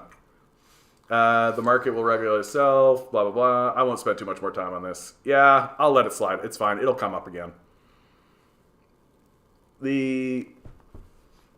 Yeah, communists invented the cell phone. Yeah. Oh, shit, state-enforced dress code in capitalism. Fuck, now I got to get a dress code at work and now a dress code in public. Yep. Romania, it's not that small of a place. I've talked to Romanians before, dude. Like, what happened to Romania is heartbreaking. Absolutely. What it seems to me is, it seems to me that the collapse of the Soviet Union just screwed them over. Like, there's no other, like, I don't think there's another position to take. That, and again, I'll say, I've said it to you several times, I'm not a post-communist, right? I'm not going to apologize for what happened post-communism. Right? That if you actually wanted Romania to remain like a strong and stable place, then you should have been supporting communism. But the leaders of the Soviet Union had other ideas. Yeah, the only group to touch the surface of Venus is the USSR. Yeah, totally stagnant innovation. Like, and this innovation argument, the Soviets defeated the Nazis every single time. The Vietnamese defeated the Americans. Every single time. Every single time the capitalists and communists have fought, communists have won. Where's your fucking capitalist innovation? Like, if all you care about is war, well, you guys keep losing to communists. You come in and do a bunch of damage, sure. You murder a bunch of people, sure. Right? The capitalist Adolf Hitler certainly murdered a lot of Soviets. Absolutely. But, like, you lose. Where's your fucking innovation? You keep losing these wars against communists. And it was especially embarrassing when the Americans lost to the Vietnamese. Like, where's this capitalist innovation I'm supposed to be hearing about? It's certainly not working. You're not winning any wars. Recently pulled out of Afghanistan, by the way. Like, you guys keep losing. Just L after L after L after L after L. Where's your capitalist innovation? Ugh. Yeah, Rax, Harley Quinn, the Joker is running for mayor, HBO Max, portraying the Joker as socialist. Yeah, I'm aware of that one. Right? The system's always done this. It's always portrayed words like anarchist, words like socialist, and they're trying to do it to socialists now. Right? Like, anytime a character is introduced, he's like chaotic and crazy and just blowing things up. I'm an anarchist, right? It's just a way to demonize anarchists, right? I don't consider myself an anarchist, but I consider them allies. And the idea that we're supposed to take seriously this idea that, like, we're blowing things up and that's anarchy, like, get out of here. It's obvious propaganda, and it just seems to me like they can get away with this obvious propaganda. They can get away with this obvious shit because we're so stupid. We've been stupefied as a nation. We worship stupidity. We're proud of how stupid we are. We love being stupid. And we're going to continue loving being stupid until we can't afford it anymore. Yeah, capitalist innovation is plastic poop toys, yeah. Romania is on the verge of being wiped out by a nuclear war because of capitalism, yeah. The fact that Lander sent back pictures from the surface of Venus is still amazing, absolutely. I will not watch videos, thanks Rax, appreciate it. I take a big risk every time I put a video up, and so I've just decided to not do it. Ted, Japan innovated microchips and the USA threatened economic sanctions if they didn't share their intellectual property and killed the microchip industry in Japan. Yeah, absolutely.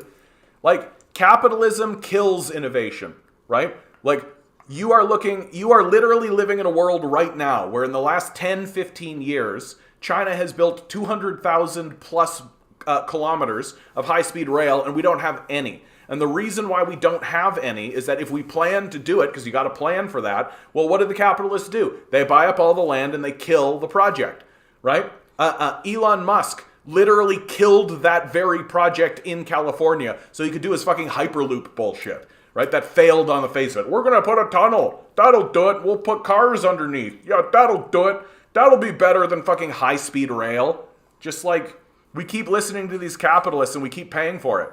And now we don't have a lick of high-speed rail. We've got nothing at all, and the communists are still building. Like, we are falling behind, and it's going to get really, really, really, really obvious, especially after we go to war with China and lose. Tinker X, capitalism is when ExxonMobil scientists knew from their own scientists that climate change was a fact, but ignored it and drilled for more oil and bought politicians. Exactly. Yeah, China builds rail, USA crashes rail. Exactly. I love the old USSR tech. You could fix anything like a wrench and a hammer, maybe a chisel. North Koreans are not happy in the countries. Do you realize how many of them starve to death? How bad I don't pay attention to CIA propaganda, bud. Like, for real, dude. Here we go. I do this a lot on this channel, and I'm going to do it for you. And what do we got? We got, let's do a North Korea walk around. All you got to do to debunk that dumb shit, dude, is just, like, walk around it. Like, it's literally what you have to do. You just gotta, like, go to... This is not the video I wanted. She's just, like, gonna... Yeah, here you go. Here's a walk through Pyongyang. Like, all you gotta do is, like, walk around it. Like, and take a look at the people. Like, oh, the starvation. Oh, the turmoil. Oh, the goodness. Yeah, you know what I see? Clean streets, not full of people doing drugs. I could show you walk around videos of Philadelphia, if you like, where there are people just doing drugs right on the street, living homeless, where the streets are filthy. I'm going to show you videos from Detroit where that's the case. Right? I've never seen a video from North Korea where that's the case. You know what I see? Normal people living a normal life. Yeah, here's the terrible living conditions. Oh, the terrible horror. Right? Like, I don't pay attention to CIA propaganda, and neither should you. That's got to count, right? That's got to count. We're got... problem. You know what? I'm going to count that one for this. I'm going to count this one for this. I got to change that. So it's just not the USSR. That it's just like communism. Like, I don't pay attention to CIA propaganda. Neither should you, bud. Yeah, do you realize capitalist sanctions, brutal war, sabotage, and assassinations have ruined it? What's your opinion on the troubles of Northern Ireland, ongoing and forever? Northern Ireland has constantly been at war with the Brits, and I don't think that'll ever end, because they're literally at the forefront of the British Empire and the collapse of it. North Korea has been ruined since, the Americans went in and leveled North Korea, killed 20% of their population. Right? Like, that's what actually happened. I don't know what it is with you pro-capitalist types who you like to pretend as though that didn't happen. That the Americans didn't go in, level all their infrastructure. Literally every building that was over 2 stories tall in North Korea was rubble. In North Korea. They blew up dams. They blew up rail. They blew up everything in North Korea and murdered 20% of their population. And no outside contact. You know why? Because they've always been preparing themselves for another invasion of that scale, which they know is coming. That's why the Kim family is constantly rattling a nuke in the face of the Americans, so that they know, you come over here, this is what you get.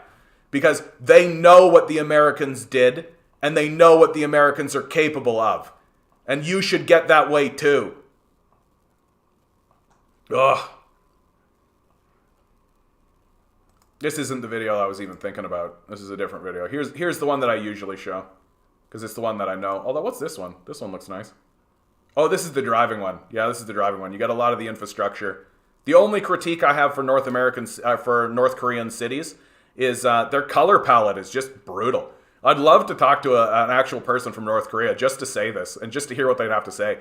Like, they use a lot of pinks. You can see back here a lot of pink, a lot of mint green. Mint green is on a lot of their buildings. And I'm just like, bro, what is up? Like, what is up with this, like, really bad color palette? It's got to be cultural. It's got to be just like the royal family. It uses these color palettes and all this.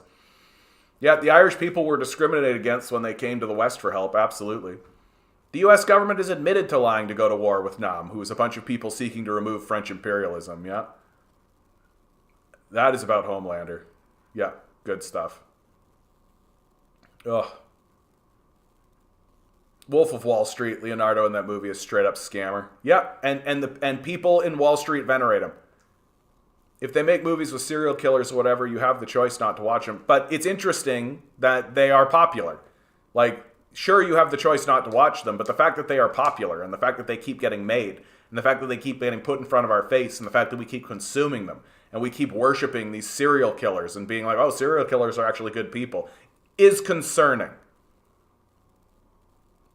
The troubles in Ireland are heartbreaking. I was there in the 90s before the peace accord. My family is Protestant, but I was raised to love all Irish people.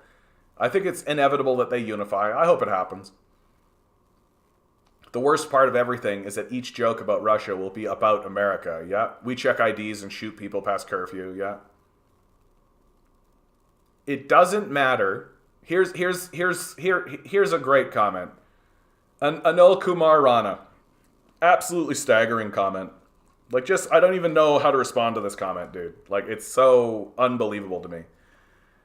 It doesn't matter what happened in those years. The years where North Korea was leveled to the ground, turned to rubble, 20% of its population massacred by Americans. That doesn't matter. Since, the North Korea has been in decline ever since. I mean, you're literally defying your own eyes at this point, dude. Like, all of the buildings that you see in the video that I'm showing you right here were destroyed. Big decline, though. Big fucking decline, right? Like, I don't know how to respond to that. It's so unbelievably childish. Like, ugh. If you're an 80s baby, there's a reason why villains had a Russian accent, yeah. Are we talking about South Korea or North Korea? North Korea. That's what we're talking about. Can you discuss woke leftism and a pure communist's relationship to this? I think the whole woke thing, the whole identity politics thing is done to distract from class discourse. That's the entire point of it, is to ensure that you can never actually have a meaningful conversation about class. That as long as you're talking about identity politics, there's a reason why post-Occupy.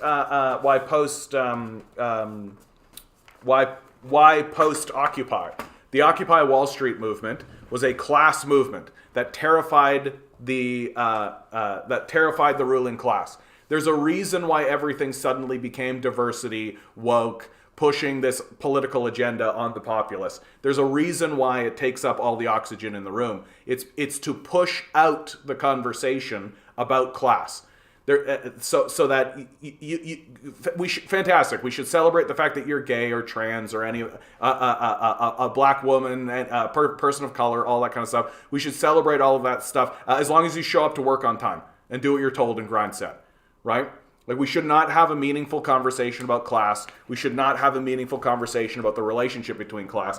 And if you bring class up in a conversation, they'll use identity politics and quote unquote woke leftism as a shield to defend themselves, and they'll steer the conversation into identity politics. And if you stand up and say, we shouldn't be talking about identity politics in this moment, we should be talking about class and how that works, then you get called a bigot. So it's the perfect way to kill a conversation and to divide people and divide organizations, which is exactly what it's used for. So I don't tolerate that at all because I see through it. It's really obvious. You could take a look at Disney. Disney's been doing it for decades, that they release a movie and they do like a gender swap or something like this, and it's a shitty movie. And if you stand up and say, hey, your movie's shitty, they go, you're a bigot. And that's their defense. Like, so I hate it. I despise it. And what I hate most about it is that they're taking something that we should ostensibly all support, which is diversity, which is people's right to live as they would like to live, and they are using it as a weapon against class conversation. Like, we've got to get aware of this, because that's exactly what's happening. That they're taking up all the oxygen in the room on purpose. Romania is not in any verge of being wiped out because of nuclear war. Where are you getting this info? I mean, there's a war on, bud. I'm not going to go too deep into it because I don't want to get my channel shadow banned, but handsome boy, good to see you, bud. Hello, my grandfather fought with Nazis in World War II, and he was paralyzed. Unfortunately, he passed away before I was born. Each year, May 9th, we're coming to an eternal flame to honor. So he fought on the side of Nazis, handsome boy? Is that what I just heard?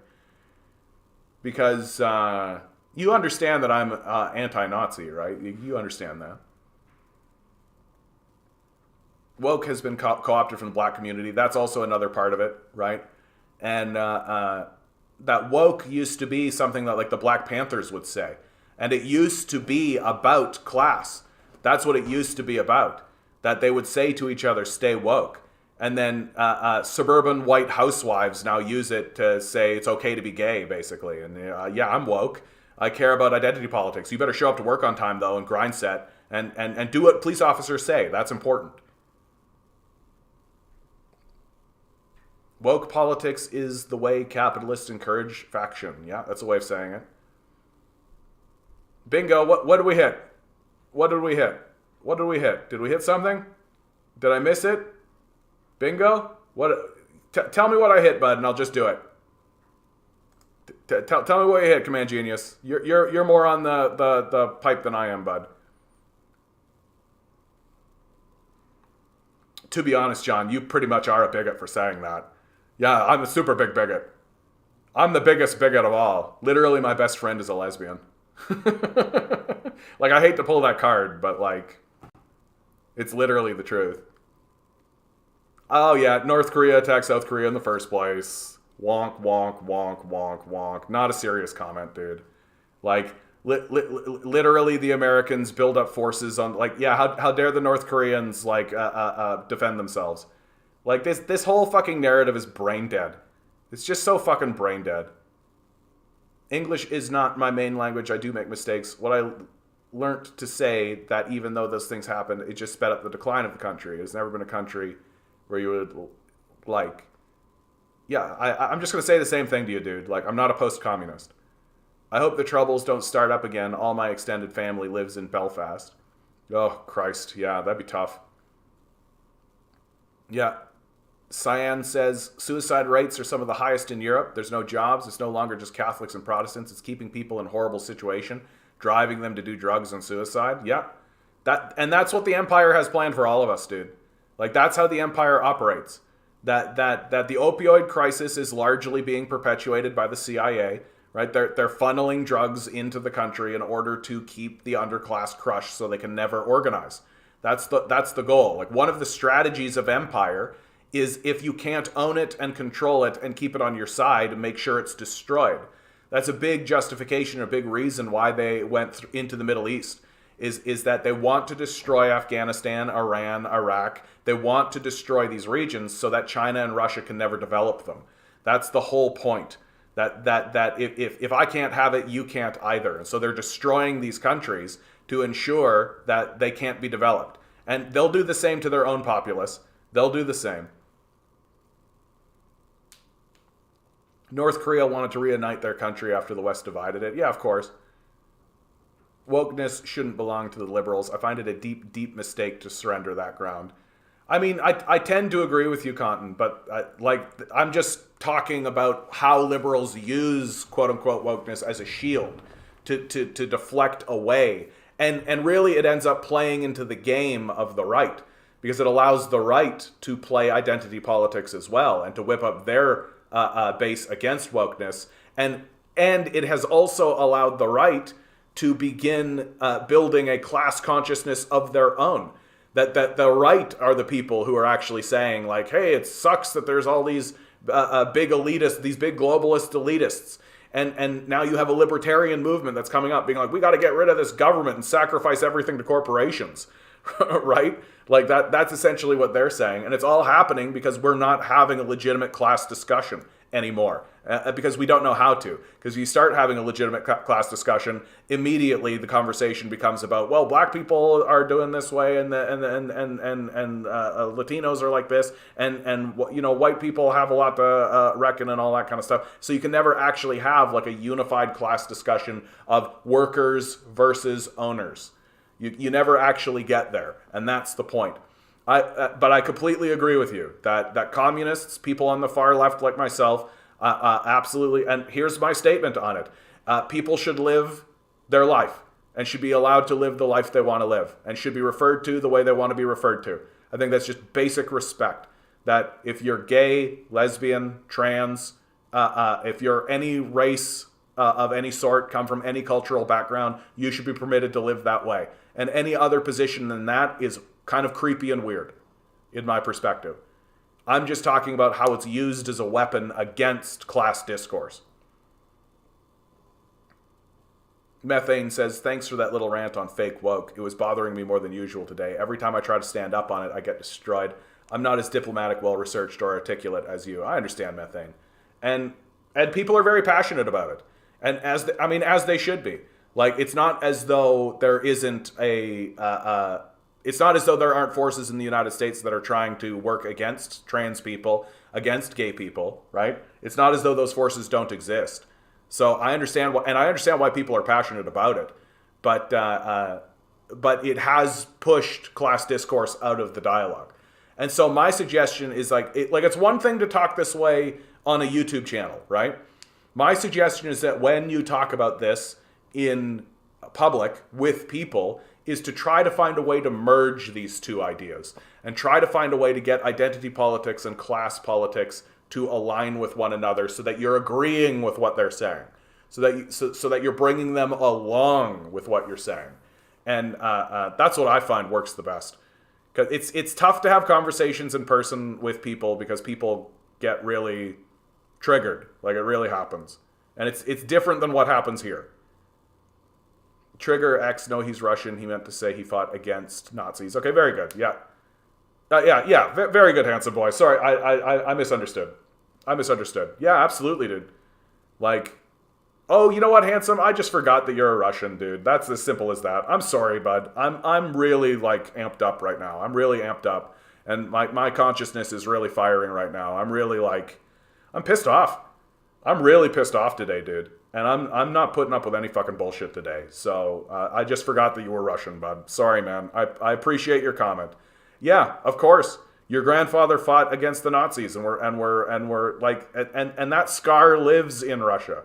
The Russians absolutely have every reason to be skeptical of the actions of the West, and have every reason of being skeptical of the actions of NATO, and have every reason to be skeptical of certainly the Nazis that those organizations fund on their border.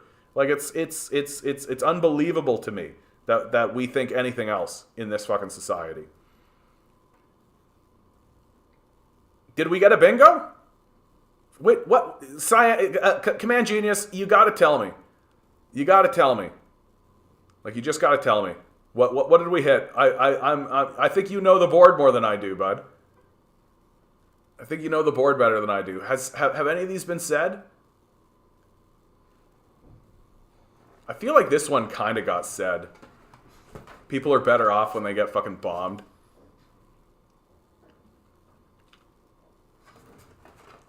Yeah, they're using minorities as pawns, and many don't know minorities enough to see this as not welcomed, as acting against the communities at large, yeah. You're poor, but just go to the gay disco to forget about it. Be nice, guys. Yeah. Cyan says, the troubles probably won't happen because the provisional IRA has demilitarized, and they focus more on drugs. The problem is the government's not being able to agree and help their citizens. Yeah. Handsome boy, your grandfather was a hero of humanity. Yeah, that's a good way of saying it. Jaeger, I think that's a very honest comment. I'm going to take it in good faith. I appreciate your politeness, especially today, bud, because we are I'm very pissed off today, and I've been getting a lot of Nazis in the chat today. And you say, well, I'm a Norwegian, and we are a capitalist nation. Democratic Socialist is, but you're the Norwegian, right? Why should we switch out capitalism with communism when we are doing so good today? So what happened in Norway and in the Scandinavian nations was that the reason why you're quote-unquote doing so good today is because there was a moment that happened in the Scandinavian nations where the capitalists had a sincere choice. They could either capitulate some power, capitulate some authority or some good to the public, or experience a communist revolution. That the Soviet Union was on the border of the Scandinavian nations. There were virulent communist movements throughout those nations, just like there was a virulent communist and socialist and labor movement that was in the United States pushing FDR on the New Deal. And so what the Norwegians did, and what the Norwegian capitalists did, is they capitulated. They allowed the New Deal to happen. And the difference between what's going on in Norway today and what's going on in America is that you have not yet experienced a dismantling of those institutions. And the social idea, I don't want to say specifically communist, but definitely the socialist idea of things should exist for the social good still persists in Norway and Finland and these sorts of places, and the Scandinavian nations. So that if politicians begin to do what America has done, which is regress New Deal style policies, your people protest it, and it ends political careers in the Scandinavian nations. So what you experienced was a capitulation of a lot of power from the capitalists, and the capitalists have not yet been able to pull it back. They will eventually, because that's how capitalists work. That's how capitalism works. But it'll be on a different timeline than the rest of us. And the only way to prevent that from happening is by maintaining your vigilance, staying strong against your capitalists, because the things that you have did not happen because of capitalism. They happened in spite of capitalism. And yeah, just stay vigilant, stay strong. And if you want to push even farther along, you're going to have to understand that the people you're fighting against are the capitalists. Those are the true antagonists in the country, the owners. That the owners are not going to allow anything to continue getting better. That where you are now is where you will stay. Kizono, first comment, straight up a hello. How you doing, Kizono? Good to see you. Yeah, Ward, North Korea looks awesome. Let's nuke it. Yeah, exactly, dude. Fucking exactly. Like, that's exactly how we are. We're literally just like, there's a nation that calls itself communist that seems to be doing okay. We should destroy it. We literally went to Vietnam, Cambodia, and Laos and leveled it to the ground, leveled these countries to the ground, while saying, as the Cassius Belli for doing so, that the reason why we're leveling these countries to the ground is to staunch the spread of communism.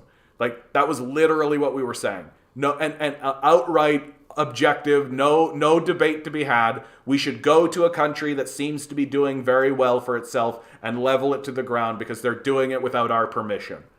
Like, boy howdy. And yeah, so you have capitalist socialism, not outright Western capitalism. I think my larger point is that it will regress. Like, capitalists aren't going to be able to help themselves.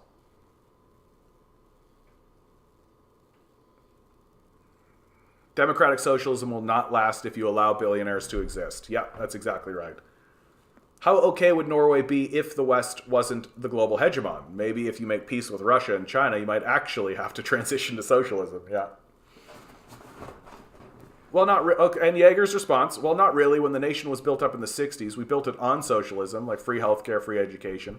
But the modern Norway is capitalist. Yeah, like that. That's more or less what I've been saying, right? And and I mean, the people of those countries likely also just said, hey, this socialism thing works. It makes things better. Like, I think all I'm saying to you, Yeager, I'm not trying to deny your life's experience, certainly not. But all I'm trying to say to you is I'm standing here as a cautionary tale to you. That things might seem to be good now. And that things might be good now. There are forces in your society that are doing everything they can to regress those policies for themselves. And the force that you need to be paying attention to at all times and that you need to be vigilant against at all times are the capitalists. The owners will try to vulture your society. They will absolutely do it. And you should not pretend otherwise. It's happening here in Canada as they are stripping away our public health care system, as Justin Trudeau and the conservative provinces are all getting together in order to strip away our public health care system and privatize it. It's happened all across America. It's happened all across Europe. It will happen in your country too. So I'm not trying to deny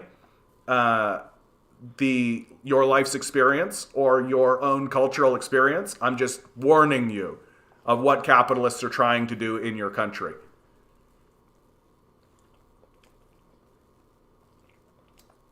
I'm a liberal, conservative, capitalist, by the way. I think it's easy to be a capitalist in a socialist country. Like, if your view of capitalism is, oh yeah, we have a society where food and shelter is taken care of, then I can support, like, everyone can sort of ostensibly support that idea in an abstract kind of a way. But capitalists won't maintain it. Is it a bingo 3 in a row? No, dude, a bingo's across the board. A bingo's across the board, bud. No wonder you were losing your mind. No, we need this one and we need this one. I think that this is possible. We just need somebody to come in here and talk about how murderous or Mao was, or just shit talk Marx. Seems pretty straightforward.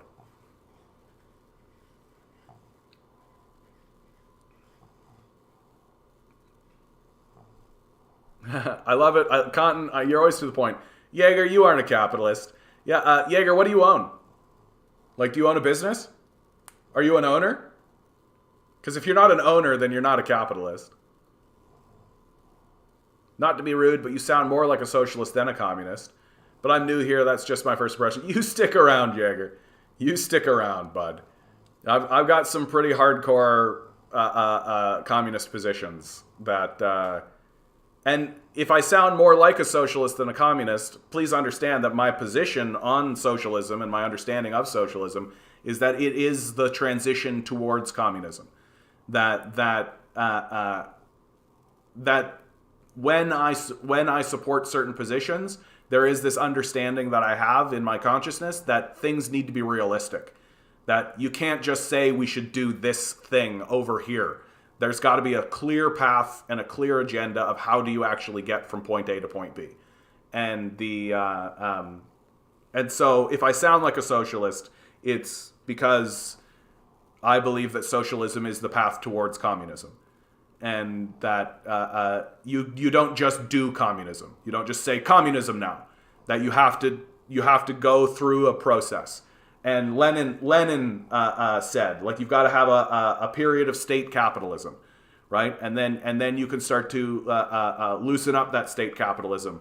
And we're seeing in China that their path forward is that you can have like a mixed economy of state-controlled capitalist enterprises and with also free market enterprise as a component of your society, as a stepping stone in a direction.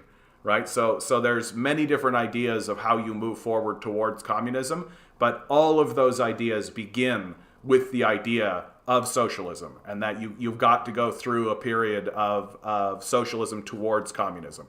That it's a goal, it's something you're moving towards. You can't just flick on the light and be a communist country. It's not going to work that way. You're thinking of a tic-tac-toe. Bingo requires the whole roller condom. Yeah, that's right. We'll get there one day. I believe in us. Yeah, isn't Laos one of the most bombed nations on Earth purely from a war they didn't start? Yeah, and they've got a bunch of untriggered bombs on their soil that people still die from. People will still trigger these bombs that are just sitting there, unexploded. A business owner isn't in this chat arguing against a commie. Cotton laying it out. You're the son of a capitalist. Your dad owns it. Hey. Centaura says, you knew who else felt life was good? The American boomers who sold us all out. Yeah, there is a bit of that. I don't think it counts if you do it, Cotton. America is already losing its mind. Good to see you, Juan. And people are getting more and more ill, yeah, physically and mentally. Yeah, well, they're poisoning us. Like, and it's obvious. Like, the food supply is poison. The water is being poisoned. There was that pathetic, absolutely pathetic show of propaganda where like the governor and a bunch of people went into a house and took like a glass of water and then did like a little sip of water. They like took a little sip of water and were like, yeah, the water supply is completely fine. It's like, yeah, bud, try drinking gallons of it. Drink gallons of that water, bathe in that water, let the rain from the sky fall in your face for a couple of years. See if you still think it's fucking safe. Like, these people are fucking hacks. They're all losers. Please do not underestimate the cruelty of these fucking monsters that allow children to die, starve, or be abused. Exactly. Ward asks, do you think pandemic social distancing was anti-socialism program? Um, I don't really dive too deep into the vax stuff, but it does seem pretty clear that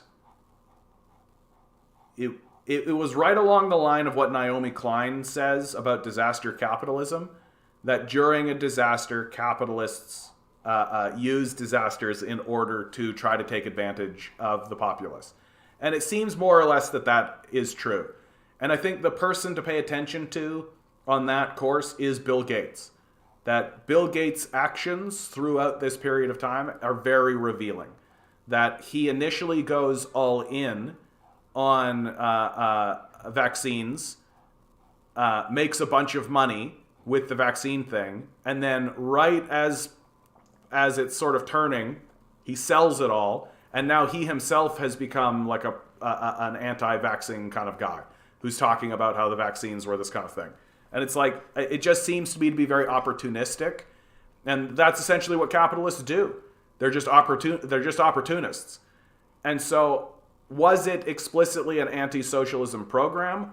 I don't think so, because you saw within it, like I think that the hysteria, and it was a hysteria. I think that you can say that that's true. That swept through the nation was legitimate, and I think everybody was caught up in it. And I think the number one thing that convinces me that that's the case was that the liberals put in a basic income and then dismantled it. That they literally, when they were in a crisis and they needed a solution, they reached for something that socialists and communists have been saying all along we should at least try. And the CERB was a massive success for the populace. It got us through a real tough time, and we should implement it. So if it was strictly an anti-socialism program, I don't think they would be using socialist ideas in order to try to get through it. I think that the hysteria, at least, was legitimate.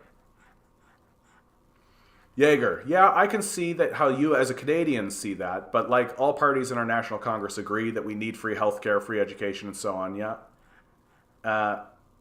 My dad owns a fish farming company with 70 workers, not large, but still. I'm 18. Yep, that's all great, Jaeger. And all I'm telling you, right, is that don't take the things you have for granted.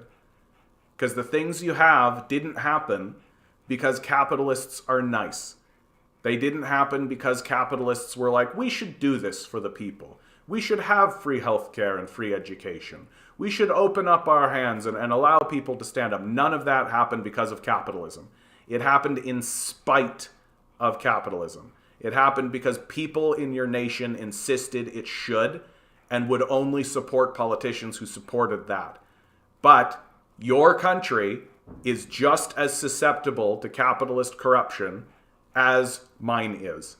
And what will happen, and as you grow, you will see it happen, what will happen is that capitalists will begin buying politicians, buying media outlets, propagandizing your populace, and will begin stripping away, steadily over time, stripping away the things that you now take for granted.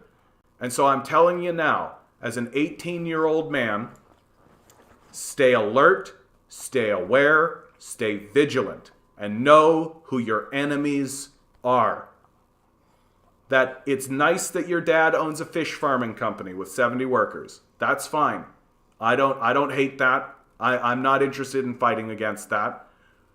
That there are massive multi-billion-dollar conglomerate corporations who have hundreds of thousands of workers and who have hundreds of billions of dollars at their disposal that one day will turn their eye of Sauron towards you and demand you be sacrificed for their profits.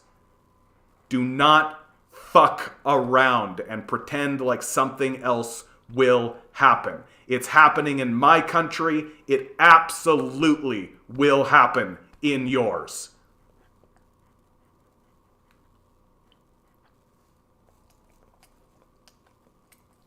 Yeah, I mean, look, I don't ostensibly, like, I don't care if a guy owns, like, a fish farm. Like, okay, Like, so you own a fucking fish farm. My father owned a business, like a small business. He employed like 20 people, maybe more than that, which in rural Manitoba was quite a few. He if you ask me, he was responsible for enriching quite a few of those men, right? And he worked hard. He worked in that business, right? That's not what we're talking about when we're talking about capitalists. We're talking about people like Warren Buffett, who does fuck all. We're talking about people like Bill Gates, who does fuck all. We're talking about people who literally just own companies and own corporations. That the people who own like small businesses and work in those small businesses are more like managers. They're more like managers than capitalists. They're like what I believe Lenin called the petite bourgeoisie, right? They themselves are not the capital owners, but they are ostensibly allied to them because they have this vision in their mind of becoming the capitalists, right? That they're going to ascend and become the capitalists.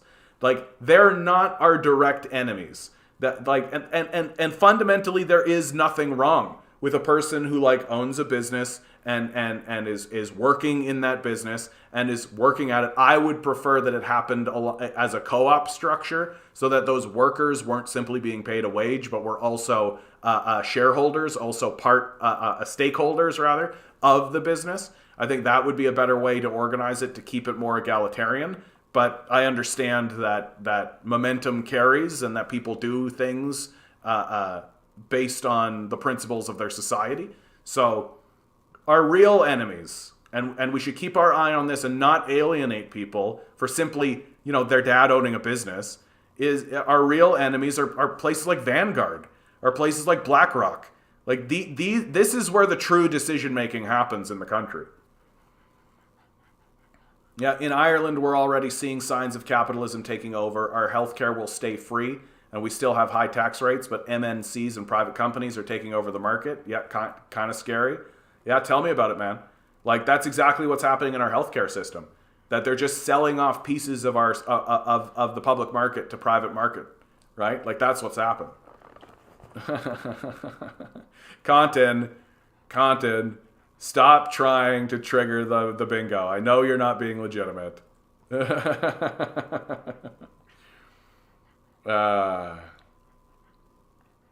Methane, you too, guys. I love it. Full-blown goulash gulags. Absolutely. Cyan says I can't really talk about that. I get shadow banned for even saying the word. But it has shown that disaster capitalism is incredibly real. Yet any European country can show that right now with massive price gouging on the working class. Absolutely. Content says, I'm going to say that I'm unreasonably surprised that the U.S. has actual child labor. And I don't mean Girl Scout cookies, but 12-year-olds working in meat processing factories. Yeah, we've seen that several times throughout the United States. And it is technically illegal. And when it comes to light, it's always like a big scandal and there's always a thing. But the people who do it don't really get punished. Jaeger says, am I the only one that hates American politicians that call socialism for communism? I mean, American politicians will call anything that benefits the working class communism, dude. Like, they'll absolutely, like, it won't be too much longer until they'll literally be like, you want to raise taxes? You're a communist. Like, just the dumbest thing. Yeah, Cotton's like, I'm surprised that I'm surprised. Yeah. Ward, on a scale from 1 to 10, how fascist is Europe and the rest of the West? I mean, if you ask the Libyans, it's a 10, right? Depends who you ask. Like, if you ask the victims, if you ask the people, do you really think that people in Afghanistan or Iraq see a big difference between the swastika and the American flag? Do you think that those two flags represent something different in the minds of the Afghanis or the Iraqis or the Libyans or the Somalis, right? Do you think the victims of the West really look at NATO and think to themselves, yeah, there's a distinction to be drawn there, right? So if you're talking to those countries, they'd be putting it at a 10. There's a reason they say death to America. There's a reason why they burn the flag. There's a reason why they do these things. Because their country has been destroyed and demolished by them in a way that can only be described as fascist. And the idea, like, the only reason we're really asking this question is because we don't really want to admit. We don't want to admit it, and we're not openly that way within our own borders. That's when the pivot is going to happen for us, and when we're going to be able to say, okay, like here it is, and even normies, even normal people will actually be able to see it, is when we start putting it forward and start seeing oh, sorry, this is flickering. And we start seeing propaganda that is explicitly fascist on purpose. That's when the big change is going to happen. That we're going to see stuff that is fascism on purpose. Vosh is a pedophile. Fuck off. Here's the truth about Scandinavian countries. They shift the economic policies in the 90s and accept neoliberalism policies, which was established by Margaret Thatcher. Yeah, there's that too. Jaeger says, you're really making me see communism in a new light. I don't agree with everything you say, but you have changed how I look at it. Well, I appreciate that, Jaeger. That's what I'm trying to do more than anything. You seem like a nice young man. Like, really, you seem like a nice young man. And I don't blame you at all for your perspective. I mean, your family is running a family business. My father ran a family business, right? But please take my warning to heart, and please try to see, if you see it start happening in your own country, fight back. Fight back right away. Because it's not just like, oh, you know, this is a little thing, all that kind of stuff. It's one domino falls over into another, and they get bigger. And it happens a lot faster than you think it's going to happen, bud. It happens a lot faster than you think it's going to happen. That was Marx, not Lenin. My mistake, Eric. My mistake.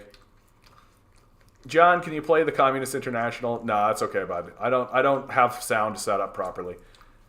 Tristan Royland, communism never worked. Oh, hey, we did one. Why don't you move? If you don't like capitalism, why don't you move?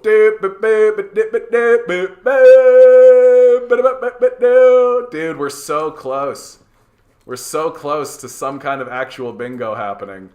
It's so amazing. Communism never worked except all the places it did. Like, that's great. Yeah, thanks for...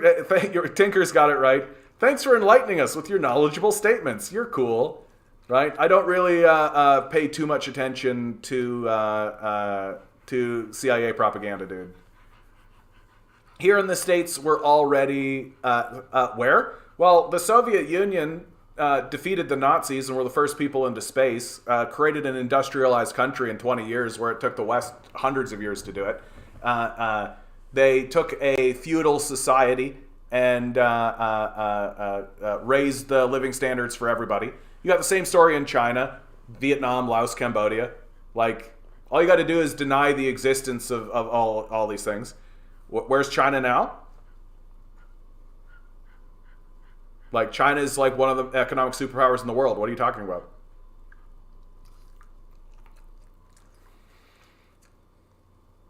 Oh, what, the Soviets? Yeah, the Soviets betrayed the communist project, and if I wanted to be nice to them, they did so in the hopes that they would be able to amalgamate with the West so that Nazis would stop attacking them.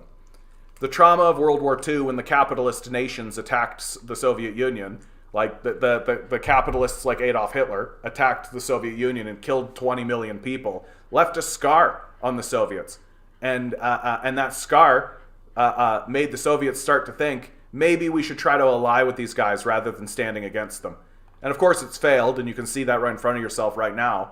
But one can hardly blame the attempt given the tragedy of the war.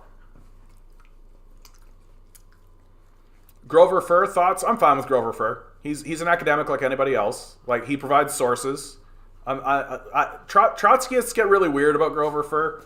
And I think it's just because he's like trying to provide another perspective. But I think Grover Furr is fine.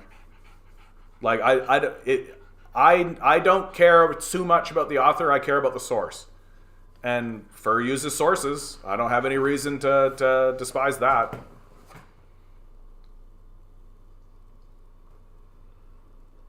Here in the States, we're already seeing the rise in anti-black, anti-LGBTQ hate crimes. Absolutely. It's going to get worse. Yeah, they're already doing that, calling taxes communism, yeah. Yeah, big capitalists literally destroy small capitalists daily. Yeah, literally daily. That's right. Well, and you play one game of Monopoly, you see that that's the case, right? You just see that that's the case. Margaret Thatcher's rotting, and that will help me sleep soundly at night. Absolutely.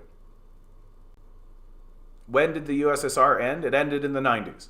I mean, it officially ended in the 90s, but the decline of the Soviet Union was really done over, like, post-Stalin. Like, Stalin passed away, and then you had Khrushchev, and Khrushchev talked a bunch of shit about Stalin, basically said a bunch of lies, and you can read up. And when was the war? Do you want the whole history, dude? Like, the murder of 20 million people is like an intergenerational trauma. Like, are you legitimately trying to tell me that people just, like, lost 20 million people and then forgot about it? Is that legitimately what you're trying to do, dude? Like, that's pretty embarrassing for you. Like, the idea that you can experience a Nazi invasion, experience the trauma of World War II directly, and then just kind of whistle your way away from it. Like, it's not serious. That post-World War II, Stalin maintained the Soviet Union and the Soviet project, and rebuilt, but the energy of communism and to build the communist project dissipated. And it dissipated because of the war. Like, the capitalists, while they weren't able to take the communists out literally, they did break the spirit of the communists. That's definitely the truth. And once Stalin died, the pursuit of the expansion of the communist project died with him. And like the Jesus Christ, dude. Yes, I absolutely will use the massacre of 20 million people in a country as an excuse. Like, Jesus Christ, bro. Like, you got some growing up to do, dude. Like, you got some real serious growing up to do.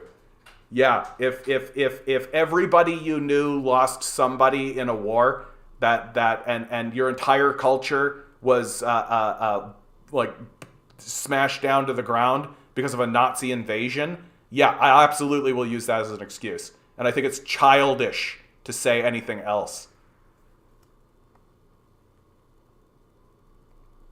Bye-bye, Tristan. We don't need a Nazi in the chat. Little fucking weird Nazi. I got a strong no-Nazi or Nazi apologist position, dude. You're a little Nazi. Go grow up. Climate change is the end of capitalism, in my honest opinion. It's just a matter of time. I mean, we'll see. We've got to make a choice, Mr. Moon. Good to see you, by the way, bud. We've got to make a choice. Like, do we prefer capitalism or do we prefer drinking water? You know, like that really is the choice that's in front of us. But we got little Nazis like Tristan who come in here and pretend as though the massacre of 20 million people is irrelevant, right? Because what, like 40 years passed? Like, there is such a thing as intergenerational trauma, right? Yeah, Sarah. I don't know if I've ever seen you here before, Sarah, but that's a beautiful first comment. That's a beautiful first comment. I've got a very strong no-Nazi policy. And if you're going to come in here and even pretend as though the tragedy that befell the Russians was not important, get the fuck out of here. You're a Nazi. Straight up.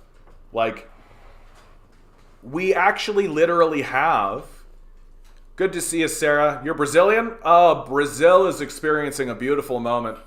What a beautiful moment Brazil is experiencing, dude. I just want to say this, and then I'm going to talk a little bit about Brazil, Sarah, because I just love Brazil. I think Brazil's a beautiful country. If I could choose to move to any country, I think it would be Brazil, honestly. Ganosi General, good to see you. How are you? We know for a fact that there is such a thing as intergenerational trauma. That people carry their traumas and spend it time and spread it down to their children genetically. We know that this is true. That the trauma of slavery, that the trauma of the Holocaust, right? That the trauma of the Holocaust spreads intergenerationally. That the trauma of slavery spreads intergenerationally. And the idea that the massacre of 20 million people plus in World War II didn't spread intergenerationally is baby-brained and childish shit that we can safely ignore. that the people who come in here and pretend like that doesn't exist can get the fuck out of here. Very straightforwardly. I've got no patience for that shit. I don't know how I feel about that. I think, hold on. We just jumped down a lesson. If you have time on stream, it would be fun if you checked out the parties in Norwegian Parliament, what you think about them. I don't think I'm going to do that, Jaeger, but come back early, one stream, like come back at 6 o'clock. I stream Monday through Thursday, 6 to 9 p.m. Especially if you come in on Mondays, I can talk a little bit more openly about what is going on in Eastern Europe right now. Because if I start talking openly about what is going on in Eastern Europe right now, I get shadow banned on TikTok. So I've got to stay away from that. But if you come in here and start early with that, I'll do that. That actually kind of sounds like a fun little thing to do. But right now we're almost at the end. I do have the rapid fire to go through. I usually try to do the rapid fire at 8:30. That's where I go through the articles that I haven't read and actually like do a rapid fire of the headlines. Maybe even read one if I really want to. Zian, good to see you, bud. Anti-communist reasoning is always like, I shot the person leading the race, so they're obviously an inferior athlete. Yeah, anyone trying to do anything that isn't capitalism aren't unmolested. Yeah. Tristan is the type of person to use the "it was cold" argument. Yeah, probably the stupidest thing I've ever seen. Somebody being like, the Nazis were defeated because of the cold. Certainly not the 20 million people who were fighting. Well, more than 20 million people were fighting. 20 million people died. Sarah with a finally. It's you were really chomping at the bit to get in here, eh, Sarah? I love it. I don't know how I feel about that. I think I forced the largest capitalists will profit from the disaster as they always do. Yeah, keep going another way. Did he say anything to help Bingo? Try to make him slightly useful? I don't think so. I think maybe we should just say, you know what? I should change this from shit talk Marx to just shit talk me. That's really what it is. Like, I should put, like, just being rude to me on this board. Anyway. We don't talk to Nazis. We punch them, yeah? Yeah, you're a heartless son of a bitch if you're saying the millions dying is not something that would shatter a nation, yeah? The U.S. just lost 1 million and it almost snapped us in half, and that was from a disease, yeah? Exactly, dude. Like, exactly. Like, it's what a trauma World War II would be. Like, if you ask me, like, the trauma of World War II is 100% what is leading the post-Stalinists to away from communism towards this idea of integrating itself with the West. That the idea, I think it's a good idea. I think there's something to it. Like, I wish they would be pushing towards communism, obviously, but because of the Sino-Soviet split, the Soviets sort of find themselves without any allies. And so they're in the geopolitical world environment kind of isolated in a post-Stalinist environment, having rebuilt from World War II, thinking to themselves, might not be a terrible idea to try to buddy up and be allies with the very people who are responsible for this trauma. And to try to say to them, hey, can we be part of your international systems? Hey, can we buddy up? Can we be buds? Like, I think that it's not an illegitimate thing to do after the trauma of World War II. Go get it. Jack Patterson, how can governments manage entire economies efficiently? By trying. Jack, that's like, I know that seems like a real pat answer, but it is actually the truth that central planning, actually creating a plan, getting together, making a plan, and then enacting the plan, it seems to be a very effective and efficient way to manage your economy. Milo's feeling playful. Milo's feeling playful. All right, that's your ball, buddy. You did it. What happens in the West, and we struggle with this, and so I understand where your question's coming from. We struggle with this idea of understanding the possibility of a government that actually builds upon what the previous government did. That when we tend to think of government, we tend to think of government as an antagonistic force internally, that the Republicans and the Democrats fight, and that the Republicans come in and kind of sweep away what the Democrats were doing, or the Democrats come in and sweep away what the Republicans were doing. And so there's like a build-up collapse that constantly happens within our system. And it seems as though it just continues to go that way all of the time. And so we have this sort of expectation of antagonism and an expectation that the system will always sort of work against itself. Whereas communist economies don't really work that way. And you can see that most readily with the transition from Mao to Deng to Xi. That there's been a passing of the baton. That Deng didn't tear down what Mao did, Deng built upon what Mao did. Xi didn't tear down what Deng did, he built upon what Deng did. And we simply do not understand that as Westerners. That it is possible to have an intergenerational plan and to have a 5-year plan and a 100-year plan. We simply don't understand it. And so how can governments manage entire economies efficiently? By planning it and studying it and sitting down and talking about it and actually being serious about that, instead of being serious about maintaining your own personal power and prestige, right? Actually sitting down and actually looking at your country and actually saying, this is what's happening in our country, actually. And we want to do this. How do we get from here to there? Let's plan it, right? And then when you do the plan, you sit down after 5 years and go, how did that work? What should we change? Was it successful? What do we think? What did the people say? But we don't do that. That's not what our system is. Our system is basically a beauty pageant. And then the winner gets to pass legislation. It's crazy. It's crazy. It's crazy. Can't believe this is the convo you're having right now. Can't believe this is the convo you're having right now, John. It's so exhausting.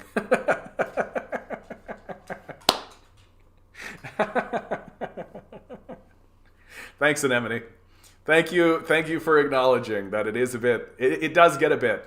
It does get a bit. I won't lie, dude. It's a bit. It is a bit. Like it's like that's why I say, man. Like this is my work.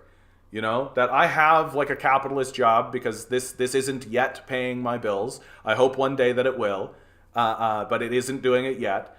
But one day, maybe. But so I have to have a capitalist job. And I actually consider my capitalist job to be something of a vacation. Because all I do all day is help people out. And I try to be as nice as possible. And there's one person in my life right now who I've alienated and I'm causing problems. And there's no way I can solve it. I got to literally disconnect and just be like, can't solve it. Got to disconnect. I'm the one that's alienating and being a fucking dimwit. So I just got to stop participating in that. And that's causing me a lot of angst because I hate that. I hate that there's this person that I've like stumbled into this dumb shit with and I've just got to disconnect. And if they come at me and they're like, you're a fucking idiot, I got to be like, you are right. Like you are absolutely right. That I just let my emotions get the better of me. And there's lots of reasons, and I'm not going to go into too much detail about it, but that's what's happening. And so that's the hardship that I have in my capitalist life, is that I've got to help people and make sure that they're doing okay and make sure everything's great. And then I come here, and this is the real work, is telling people that there is a better way to live, and there's a better way to do this, and who our enemies are, and who we need to be fighting back. Oh, yeah. It's crazy to think about the Nazis that killed 6 million people based on their religion. Yeah. Well, I think Jaeger is different than that. Like, the Nazis were scapegoating the Jews because that's what capitalists do.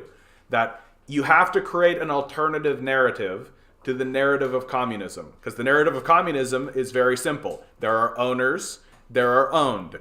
And the owned and the owners have an antagonistic relationship in the society. And the way to remove that antagonistic relationship is to eliminate the capitalists as a class. Not as individuals, but as a class. That's a very threatening statement to the capitalists. And so they have to create a counter narrative so that when things go wrong in the society, the people won't go, the problem is the capitalists. Get rid of the capitalists. They'll go. The problem is the whatever. And in the case of Adolf Hitler and the case of the Nazis, they were able to successfully rally people behind the idea that the problem is the Jews. And It's, of course, an insane idea, absolutely hysterical idea. But if you are a person who doesn't know what's going on and huge, enormous megaphones are screaming at you that the problem is the Jews, then you may very well go along with it. Especially if you don't have any class consciousness and you're not really aware of the system and the dynamic of capitalism in your society. So I think I'm saying that to just remind you that it wasn't done based on their religion. It was done because it was easy to do. It's easy to scapegoat the Jews. There's not enough of them. That they're a small group, so it's easy to do. And capitalists will happily be a bunch of bankers, and one of them will be Jewish, and they'll turn to the one Jewish banker and be like, the problem is the Jews. Supporters of capitalism are just cowards siding with the powerful, yet psychopaths. They aren't capitalists. You're only a capitalist if you accumulate wealth of another's nation, yeah. JC coming in with the death of one man is a tragedy. The death of a million is a statistic. I think that's a Joseph Stalin quote. Usually misinterpreted or usually decontextualized is the word I'm looking for. Yeah, they are magical thinking sycophants, yeah. Yeah, Jaeger, wait until you hear about the 26 million Bengalis dead to America in the 70s, yeah. In Brazil, we suffered in the U.S.'s hands from the 60s to the 80s, yeah. Chile, yeah. What's your opinion about the Rojava, a.k.a. PKK? Renas, I don't think I know enough about the subject to comment on it. I'm not an expert in everything, right? I do pretty well when it comes to Soviet history and Chinese history, the big players. But if you're going to bring up smaller, very specific events, I don't know. Unless I'm just missing something, I don't think I know about it enough to be able to comment on it. You say PKK, and that's only just ringing a little dingle in the back of my head. I don't really know what's the PKK. It's not coming to the forefront. I'm one of these people who's absolutely happy to say, I don't know. Because I don't know. Cyan, I'd really wonder how many people have died due to America and the CIA around the world. Sad to think how many families have been destroyed because of America. Yeah, it's pretty wild to me how much we tend to ignore what's going on across the rest of the world. Unless it happens to a white community, then it doesn't seem to matter. Doesn't seem to register. Yeah, I think the whole world has suffered with U.S.'s influence, Anemone. Yeah, I think there was actually an article I read recently that went through. Oh, it was from the Chinese ministry. Yeah, it was this article. I've got this right here. And they pointed out that America has essentially intervened and gone to war with every nation on the planet except 3. And they said this really kick-ass line where they said. And the only reason the Americans didn't go to war with those nations is because they couldn't find them on a map. I thought that was a really fucking baller thing to say. I think that was a really fucking baller thing to say. You know what, man? You know what I've never done? I've never done a Brazil walk around. Brazil walk around. Let's do a walk around to Brazil, dude. Yeah, here we go. We're going into Rio de Janeiro, Brazil 2021. This is great. I love doing this. Oh, this is my favorite thing to do, dude. Look how beautiful this place is. Old school buildings, really old school stuff, the cobblestone. Absolutely wonderful. Again with the mint green. What's up? What's up with the mint green? Oh, look at this building. Oh, that's a beautiful building. This is going to be a pleasure. An absolute pleasure. Commie for mayor, yeah. Methane, I want a plan. That kind of makes sense to me. I don't know why we can't figure that out, and it bugs the crap out of me. Well, our system isn't designed that way. We're not designed to plan, right? We really are. Our system is designed to just allow the actual owners of the society, the capitalists, to split the spoils up. That the American system, the House and the Parliament, and the House and the Senate and the presidency exist to ensure that the capitalists and the owners have a place to negotiate who gets what spoils without actually going to war with one another, right? without actually going to war with one another. And so that's the whole point of the American system. It's not that planning does happen in America. It just happens within corporations. That corporations do make plans, and they do enact those plans, and they do work on that. Milo, I'll take you down in a bit, okay, bud? You're a good boy. The U.S. government put dictatorial governments in Argentina, Brazil, Chile, Cuba, a lot of other countries in America. Absolutely.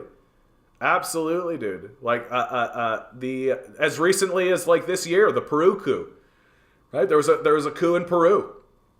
Like that over the last couple of years, they did a coup in Bolivia that didn't work out.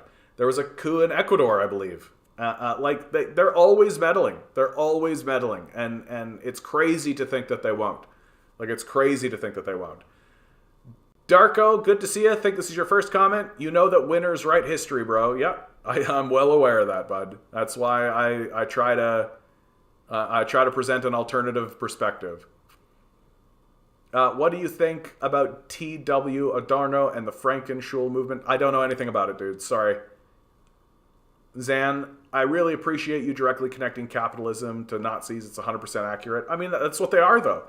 Like, fascism is a subgenre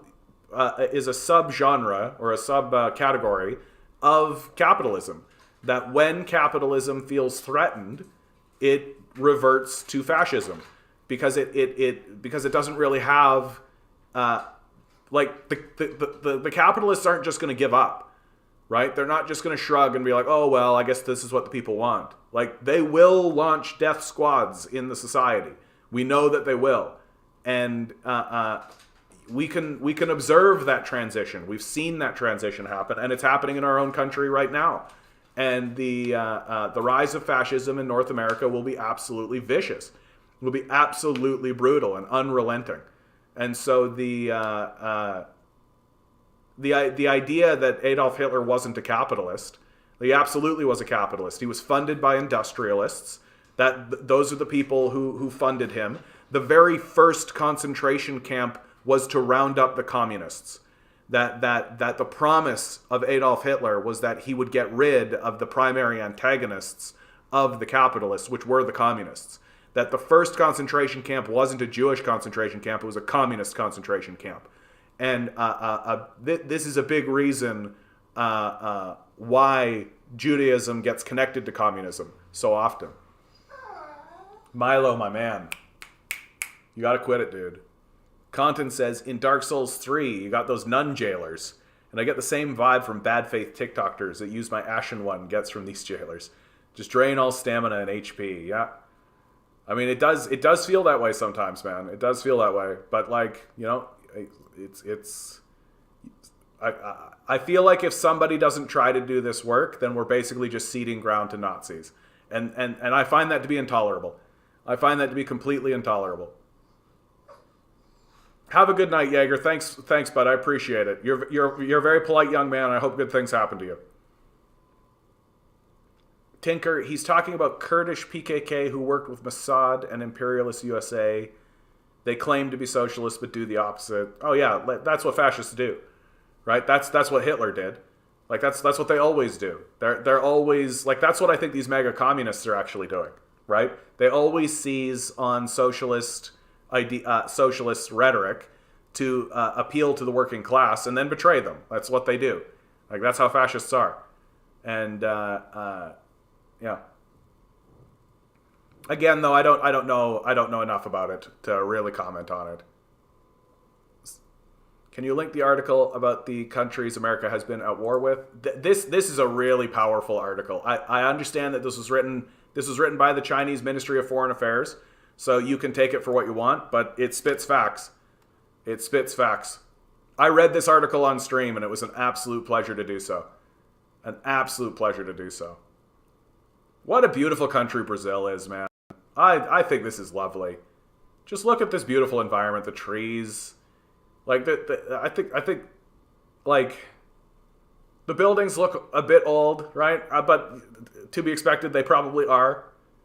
Oh man, what a beautiful environment. The only thing ruining it is the cars. Get rid of these cars. But look at that, a Westerner saying we got to get rid of cars. Yeah, right. What do you think about What do you think about Nazism conceptually besides Hitler? I mean, I think it's disgraceful. I think it's disgusting that if you are actually espousing Nazism, then you are an abhorrent aspect of the society. That standing up and defending Nazism in public, to me, is no different than standing up and shouting fire in a crowded theater and creating a panic that way. It should be considered a crime. It is not, quote-unquote, free speech to talk about Nazism openly in public. You should be considered an enemy of the people and an enemy of the state. If you have a swastika on your chest, you should be in jail. I have no problem with any of these ideas whatsoever. That it is not a quote-unquote political ideology to be tolerated in an open free speech idea. That it should be chased out actively. We should absolutely treat Nazis as the absolute worst among us. No question, and no exception. We are waiting you here in Brazil. Thanks, Sarah. I appreciate it. Oh, walking through a nice little market. Oh, yeah. I hope that Lula does well for you guys, man. Bolsonaro was a real piece of work. I hope Lula really helps you guys out. Like, Brazil should be a rich country. It is a rich country, you know? It's only the people who are poor.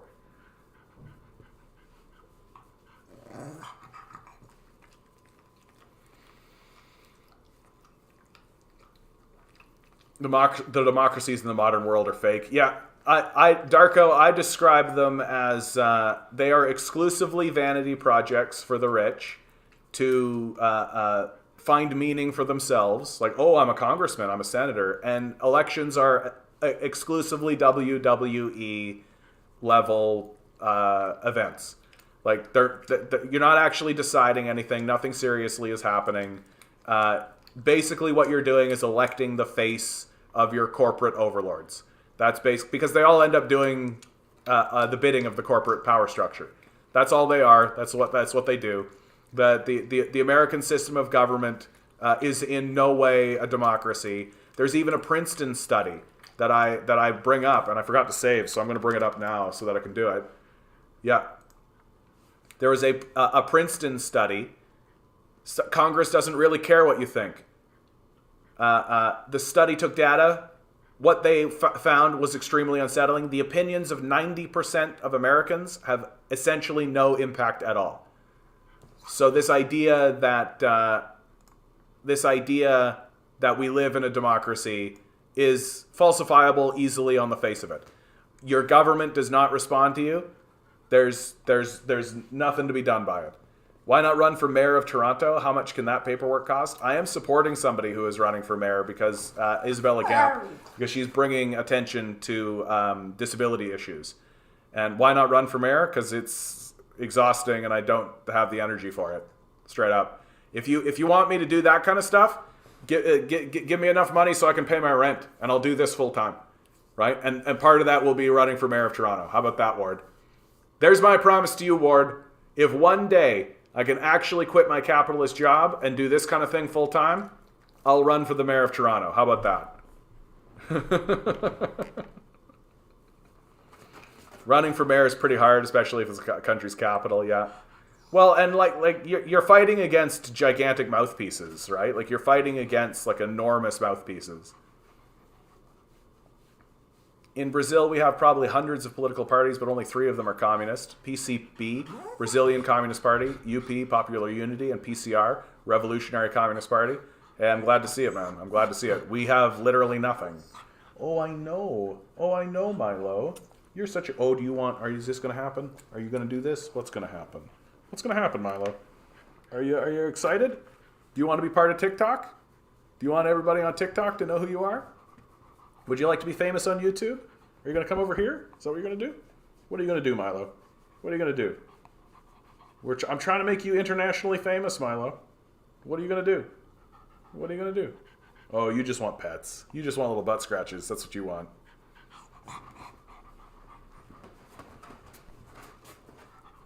I don't know anything about the PKK, so I'm not going to comment on it. Brazil is truly beautiful. Absolutely it is. Absolutely it is. Yeah, in Brazil, Nazi apology is criminalized. Good.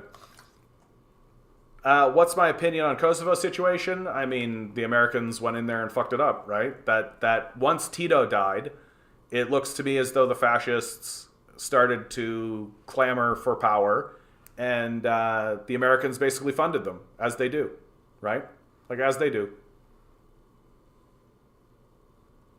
You should read that article like once a month at the very least, if not every week for the TikTok people. I mean, maybe. Like, it's a really great article. It's really good. Christopher De Silva, good to see you, bud. John, did you hear about the peace agreement Lula passed on to... I'll talk... Christopher, you come in here on Monday. I can't really talk about that because I get shadow banned on TikTok if I talk about that. That my viewership and it happens in about 2 minutes. If I start talking about that issue pretty openly... my viewership goes from, right now it's at 61, but I've had it as high as 300, and it drops to 0 over about 2 minutes. TikTok, obviously what they do, right, is that, people are swiping and they swipe off of me, right, as they do on TikTok, and then they just don't replace me. They just don't show me to anybody else, even though right now I've got 6.6K likes. Thank you, TikTok. That's very kind of you. And by the way, please like the stream here on YouTube if you're watching. Thanks for being here, guys. And so I'll have that many likes, and I'll have like 200 people, 300 people in the chat, and I'll start talking about that issue. And with that many likes and with that many people, over the space of about 2 minutes, I'll have 0. Because the people who swipe away, I just won't be shown to anybody. And then what TikTok does do occasionally is that you'll be watching a stream, and then suddenly it'll be like you hit your home screen, and it'll cycle, and then somebody will be kicked off. Like, I'll get kicked off of your thing, and so you'll just move on with your life, and I won't be shown to people again, and then my viewership will drop to 0. And I've seen it happen enough, and it always happens when I'm talking about that very issue, when I'm talking about that very specific group of people. So it's obviously built into the algorithm. So I can't do that. So what I do is on Monday I do a non-TikTok stream just so that it's for the YouTubers, just so that we can have some inside baseball, and I'll talk more about that issue specifically on Monday. And I think that's what Monday is becoming. Monday is becoming kind of about that conversation. So bring that in, bud. I would like to talk about it, but imagine communists using the peak hegemonic colonial powers to build communism. Just, wow, it's certainly not a useful pawn for Western capitalism. Yeah. Who's saying that Israel's not the... what did you think of Japan's teaching students Mein Kampf? I mean, to me,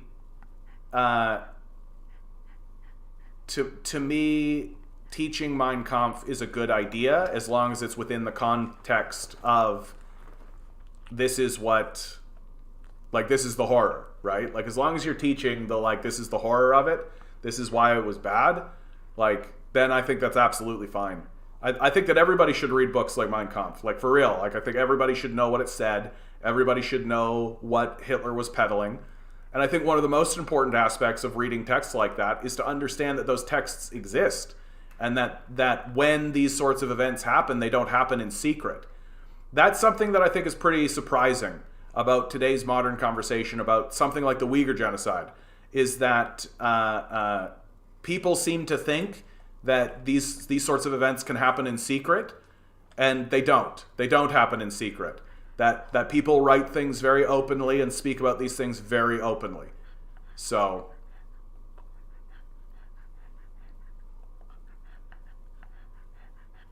well, I don't say that Israel is good, but Islamofascist terrorists are not the alternative.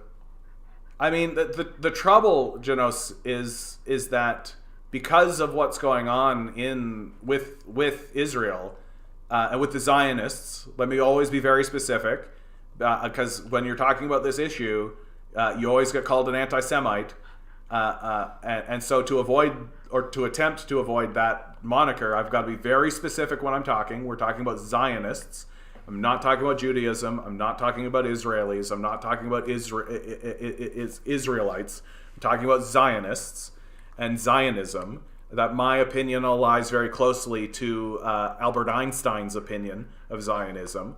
And what is happening is that the actions of the Zionist state is fueling Islamic terrorism, because it's a situation that the Muslims in the region cannot tolerate. And most of the underground movements and most of the what we would call terrorist organizations across the Middle East have in their top 3 list of demands or things that they are seeking to do the destruction of Israel, and they use the apartheid state as justification for that.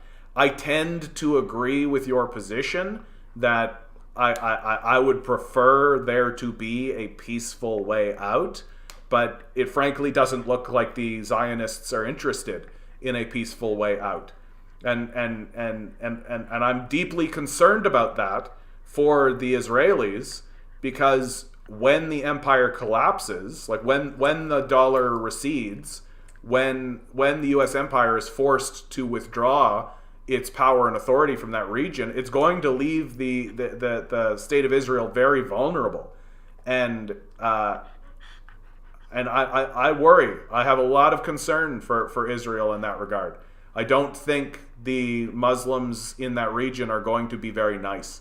And it is because of this continuous genocide and this continuous apartheid going on in the occupied nation of Palestine.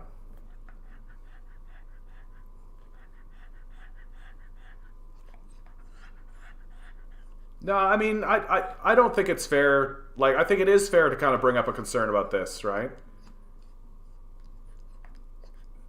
What was Zionist communists? Einstein was not a Zionist, dude. Einstein wrote very clearly against Zionism, and certainly not Martin Luther King.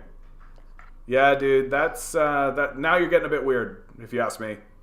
Like, Einstein was not a Zionist. He wrote very explicitly against Zionism. Jonathan L. My name is also Jonathan, so here's a good strong name. Why do you think people fall into fascist ideas? I think people fall into fascist ideas because they don't have a counter narrative. I do think that there are legitimate psychopaths. I think there are people who are like legitimately, I am here to destroy other people. And I think that those people become fascist leaders.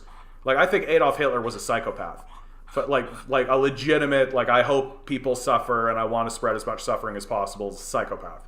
And I think that a lot of movements and a lot of fascist movements usually revolve around sociopaths or psychopaths. But why individual people and why regular people fall into fascist ideologies is because they don't have a counter narrative. They don't have that if you are in a vacuum and you don't have an idea, then any idea sounds like a good idea. And like, they took our jobs, right? Like, if all you know is that you had a job and then some Latino came in from Mexico and now you don't have a job, then you can be whipped up and be like, they took our jobs and we should deport them and get rid of them, because no one is actually pointing out to you, or you don't realize that, hey, it's your company that laid you off, right? It's the corporation that laid you off. It's the owners, it's the capitalists that laid you off, right? It's the capitalists that are creating this situation. It's the capitalists that are causing this problem. And then the capitalists are the ones that are benefiting, pitting you against this other worker who is themselves just in a state of desperation, trying to find a job, right? So they're pitting worker against worker, right? As long as they keep that out of your brain and they just get you with this, like, hey, those Mexicans took your job, we should round up those Mexicans and deport those Mexicans, then you'll never really understand that they're the ones that own the property and they're the ones that are whipping you up into this fervor. And so I think people fall into these ideas largely because there is no counter narrative, which is why what's happening in America right now is so dangerous. Because the counter narrative, i.e. the narrative of communism, has been purged actively and is continuously being purged from the society. That and as long as that counter narrative gets purged, then fascist ideas promulgate.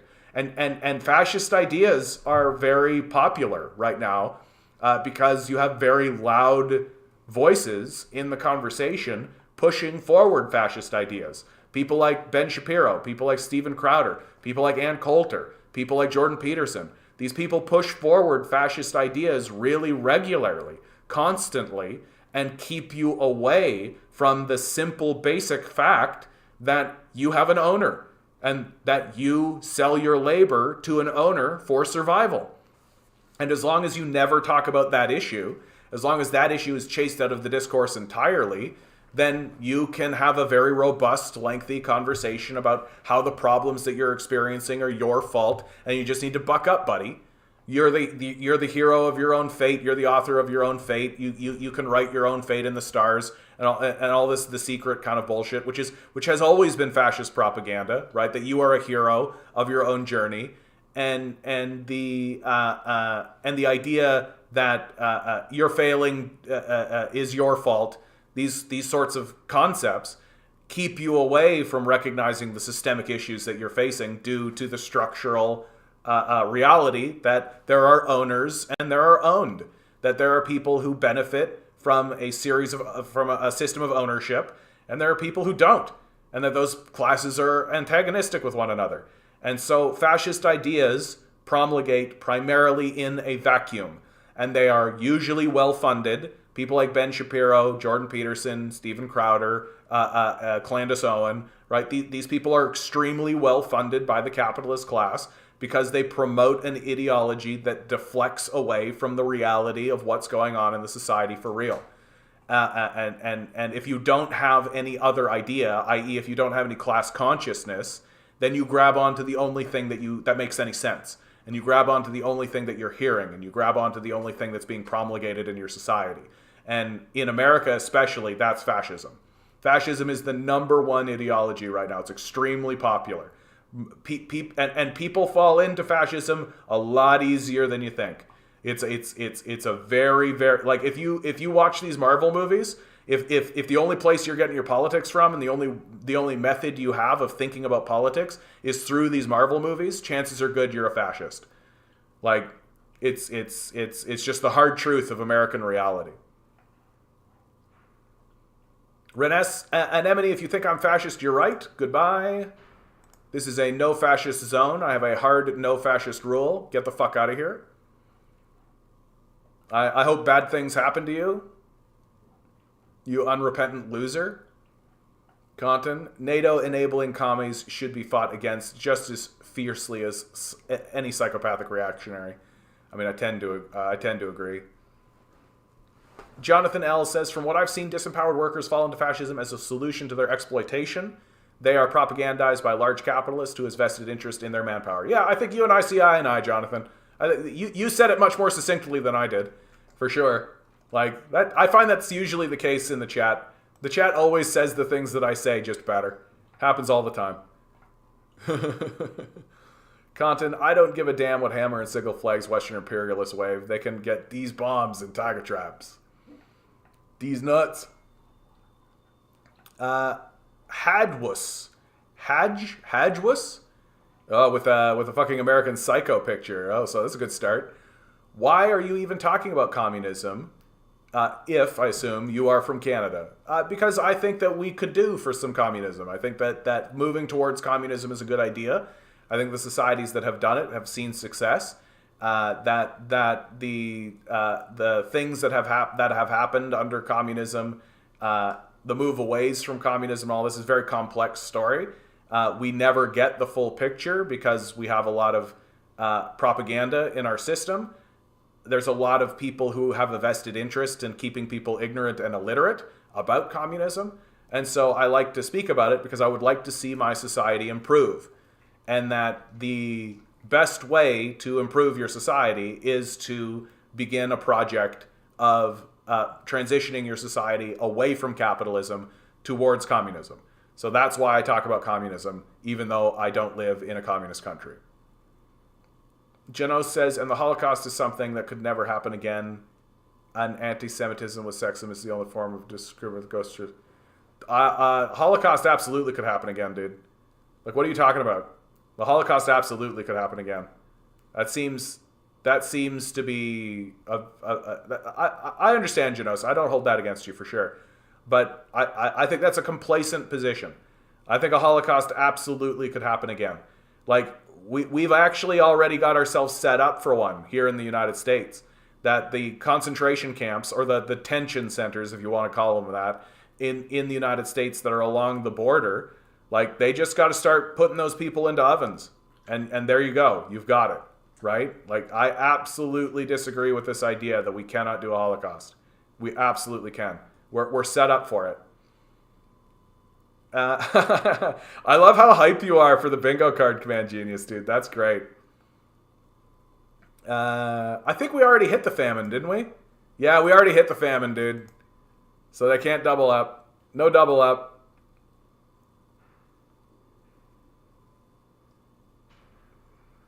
Communism never worked. Oh, China and Mao Zedong. Okay, hold on. Oh, Stalin, talking shit about Stalin. You know what? I think it's good enough. Stalin, Mao killed everyone. Ding, ding, ding, ding, ding, ding, ding, ding, ding, ding, ding, ding. So if this had been shit talk me, I think we would have hit the bingo. So I think I am going to change that. Oh, it's very exciting, guys. We're one away. What an exciting time. What do we got? This radish has got to go. I'm just asking, I've seen the true communism because I've been born in Slavic Europe. Yeah, I'm not a post-communist. I say that often. Like, sure, like you've seen the quote-unquote true communism because you've never lived in a communist country, right? You were born in Slavic Europe, so post-communism. That's why I don't say I'm a post-communist, right? I'm a communist, not a post-communist. I don't support post-communism. You're from North America, and you guys are talking. And mate, like, most of the European nations, most of the post-Soviet nations, the people of of those nations want to see a return to communism. So, where do I have this? Communism poll. Yeah, here you go. Yep. Was life better under communism? 60% of Russians, 75% of Ukrainians, 65% of Estonians, I think. Moldova. You got a bunch of these kinds of, it's and even in places like Poland, which is routinely anti-communist, it's as high as 47%. So what country are you from, bud? We can actually tell you your direct percentage of people who want to go back. Right? Do Russians want to go back to the USSR? Right, as of November 2018, 66% say yes. Like, so this idea that your own country is not interested in returning to communism is probably false, right? Stalin was psychopath too. No, absolutely not. Just a joke. Ethan Huntley. Ethan Huntley is the most British name I've ever heard in my life, dude. Are you British? Because Ethan Huntley is like Ethan Huntley. Like, that's absolutely, I love it. What do you think of the British government, if you don't mind? Rishi Sunak is a former Goldman Sachs executive. Like, it's the absolute poster child for the corporate coup d'etat. That you don't have a democratic government. You haven't had a democratic government for quite some time, frankly. But the fact that you're run by like a literal Goldman Sachs executive is a bit on the nose. Like, they're making it as obvious as possible. And they're fascists to a core. Like, they've banned protest, that if you have been part of a protest within the last 5 years, they can arrest you. Like, they're fascists, very obviously. And to pretend like they're not is sort of a weird thing. So you have, like, corporate fascists running your country, dude. Like, that's what I think of the British government. Yeah. So why are you trying to have communism back? Because it works. It never worked. What are you talking about? Like, for real, dude. Like, what are you I don't understand what you're even talking about. That you want to talk about China? Okay. Like, if you want to talk about China, China's the number one country. Like, let's just pull it up. You guys know what I'm doing here. Sorry, Brazil. We're gonna do a China walk around. I think let's do my favorite city, Chongqing. Like, here's your failed communist. Like, oh no, communism's failed completely. What a failure of communism. China calls itself socialist with Chinese characteristics, moving towards communism. right? That the transition from Mao to Deng to Xi Jinping has been extremely and wildly successful. The ruling party is the Chinese Communist Party. That all of the bullshit that you're about to say to me about China is fucking wrong. Like, it's the reason why I want to do it is because it obviously works. I'd like to see homelessness eliminated. I'd like to see literacy rates increase. I'd like to see people have healthy food. I'd like to see our drug epidemic go away. I'd like to see our school shooting epidemic go away. I'd like to see our prison industrial complex dismantled. I'd like to see all of these sorts of things, right? And it's not going to happen under capitalism. Capitalism is responsible for generating these things, right? Right now you're walking through a city that simply didn't exist. And it wouldn't exist without communism.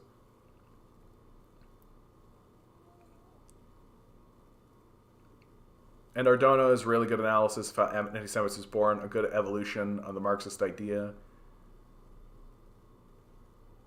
Being anti-Zionist isn't being anti-Semitic. Yeah, thank you, Sarah. We support the Jewish people, but Israel is just a puppet from U.S. to kill more people in the Middle East. Yeah, I mean, famously, Joe Biden. Oh, yeah, we maybe did. Communism.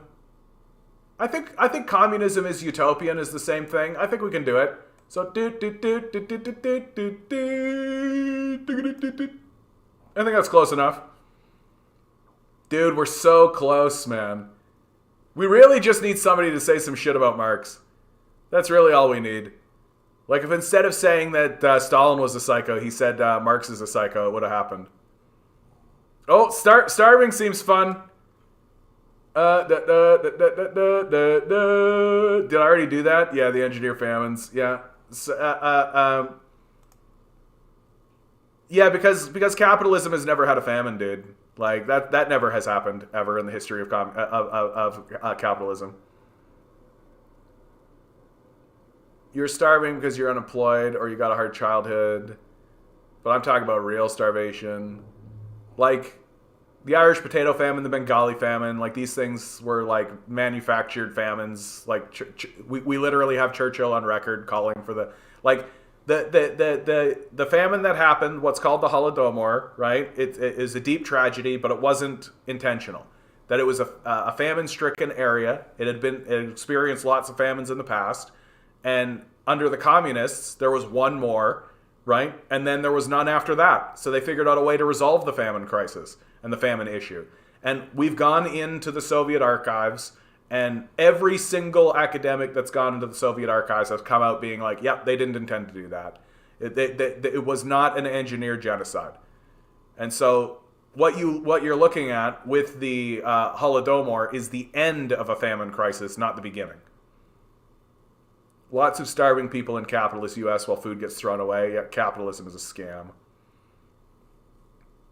Like, yeah, I'm not denying the existence of the famine, dude. Like, it looks we've got evidence of it. Like, it looks like it was very brutal, but again, it was one of many.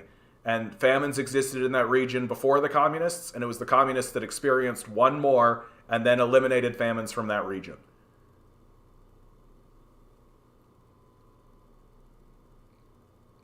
According to CIA accounts, the average Soviet diet was around 3,000 calories per day. Yeah. I don't get the fascism vibe from Crowder. I like some of what he says, so I'm kind of interested to hear more. Like, he seems funded by his own company, not any injection of capital. Like, you should take a look at some of the stuff Crowder has done surrounding the trans issue, dude. Like, it's pretty brutal. Like literally, he like dresses up as a woman and then tries to like get people to fight him. Like, that's the kind of shit that he does. It's just brutal. No, I didn't eat grass, but people in China on 1950 do. Oh, you're talking about the non-existent Chinese famine, eh? Mao's non-existent famine that didn't happen, that nobody actually saw. There's no evidence of. Like, straight up. Here, I've done it before today. I'll do it again. Here's a great article that debunks that right away. This is from an Indian communist economist. You can read that article if you care to read, or if you can. Nope. Did I do it? Did it happen? Yeah, that's fine.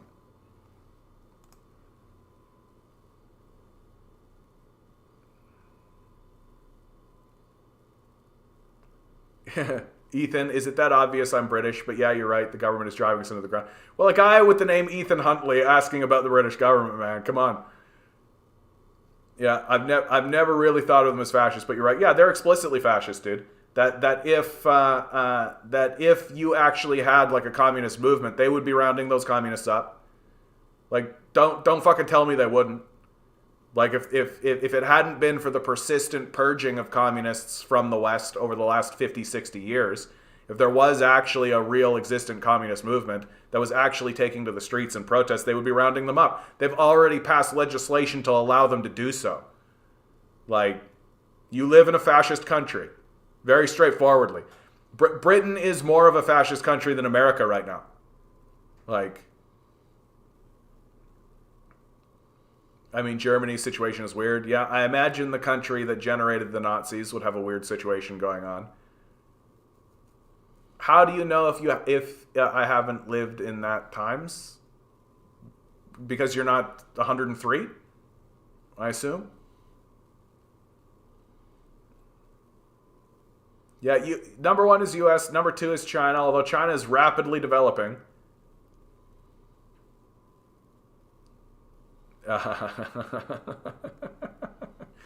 Too many Arabs. Bye-bye, weird little Nazi. Bye-bye. Yeah, don't need a weird little racist Nazi in here, bud. Like, I've got a pretty strong no-Nazi policy. Get the fuck out of here. Jonathan L., thoughts on the Gulag Archipelago? I mean, it's a fictional novel. It's very, very, very effective piece of propaganda. I'm sure that the author that wrote it was very imaginative and creative and wrote something very, like, interesting for people who want to read a horror story about the Gulag, right? And don't get me wrong, I think the Gulag probably was pretty difficult, as most prisons are. But it's not really a credible document.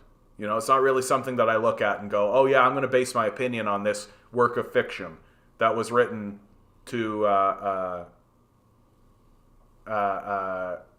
and like, everybody likes to point out, like, oh, well, political dissidents went there. Yeah, like after the assassination of Sergei Kirov, right? Like, that there was a conspiracy that was uncovered to assassinate officials, right? If Kamala Harris got assassinated, you would expect people to go to prison for it, right? And yeah, they sent a lot of Nazis to the gulags. That's true. You can read about that in the Black Book of Communism, right? That the Victims of Communism Memorial loves to say that the Nazis were victims of communism. It's like, yep, the Nazis absolutely were victims of communism, and I would do it again. Like,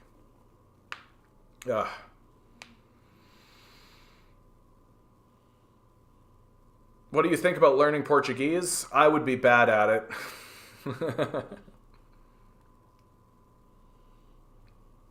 Yeah, you're right about Crowder on the trans issue. I try to look past, not immediately dismiss everything he says, but maybe it is bad and wrong enough to do. Well, and honestly, dude, like, Crowder just exists to put, like, a hokey workman face onto fascist ideology. That, like, you start with Crowder, and then you're in Shapiro, and then you go from Shapiro to heavier stuff. That's sort of the pipeline. And Crowder is supposed to be the, like, you just need to work harder kind of bro dude. Like, he's sort of the bro dude of the bunch. But he's just there to appeal to that and move people in that direction. Like, he's like explicitly in bed with those guys. Like, his channel is getting bought by Shapiro. There's like the whole scandal about it. Ethan, sorry if it's a stupid question. That's okay, Ethan. Honestly, dude, you seem like a polite young man, and as long as you're asking questions politely, I don't really mind. Even contentious ones, even if you want to really push on me and disagree with me, I find that as long as you're polite, I'm really, really okay with that. But is Vietnam still quite communist? Absolutely. Vietnam is very communist. There's a really great... if you want to know more about that specific issue, Luna Oi on YouTube. Maybe let's just bring her up. Do I remember how to spell her name? Luna... Yep, Luna Oi. There she is. Her channel... Am I not subscribed to Luna Oi? That's a fucking embarrassment.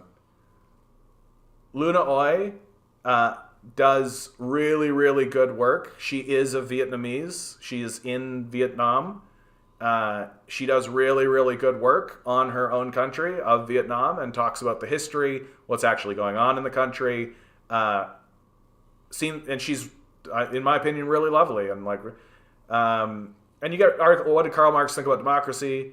Yeah, how the USA and China backed the atrocities of Pol Pot and the Khmer regime. Yeah, the myth of a bunch of simple farmers in Vietnam War. The CIA executed Che Guevara in cold blood. Superstorm disaster relief, socialism versus capitalism. Democratic centralism, how socialists make decisions. Vietnam War commemorates from the communist side. How Vietnam kicked COVID's butt. We, communist. Bangira Band, communist hip-hop from Kenya. Vietnam ready for tourism, Luna Oi on Means Morning News. How socialist Vietnam is dealing with gas price. Hanoi has a new metro system, and it's awesome. Just like wholesome news from Vietnam. Dude, what a great tagline. I should send that to her. She should use that. Wholesome news from Vietnam. It's got a nice cadence. It doesn't rhyme. My brain, I'm tired now, dude. I'm over time, but yeah. The Black Book of Communism is admitted to be based on falsified information. Their sources are fake. Yeah. Sarah says, do you know that in Brazil we speak Portuguese, right? I mean, all the Americans I met thought we did not. We did speak Spanish. I feel like that is something that I knew, but it wasn't coming into the forefront of my brain. I think that's what it was, Sarah. That, like, I'm having a real, like, oh yeah moment with that information. Like, I admit it. I don't know everything about everything. Transylvanian, not only are the communists, they have to start to follow China's example and begin to roll back a lot of the liberal reforms that they were forced to adopt in the 90s. Also, they've been getting closer to China despite their historical disputes and have rejected becoming another U.S. proxy in the new Cold War on China. Yeah, it makes sense to me that Vietnam and China would become close, but simultaneously I understand why Vietnam doesn't want to become a Chinese state. That's really what it is. It wants to maintain its independence, and it understands that it could be overwhelmed economically, right? Question, how do you stand on anarcho-communists like rate communists? I don't know anything about them. Yeah, I don't know anything about them, but you're bringing a lot to me that I just don't know anything about. So, and on that note, we've reached the end of this one. Always remember, guys, you are a quantum being, walking around in quantum energy. These billionaires are spending hundreds of billions of dollars in the hopes you'll never realize it. You'll just stay the good little commodity they need you to be. Rebel. Revolt. Repent. Good luck. We're going to need it.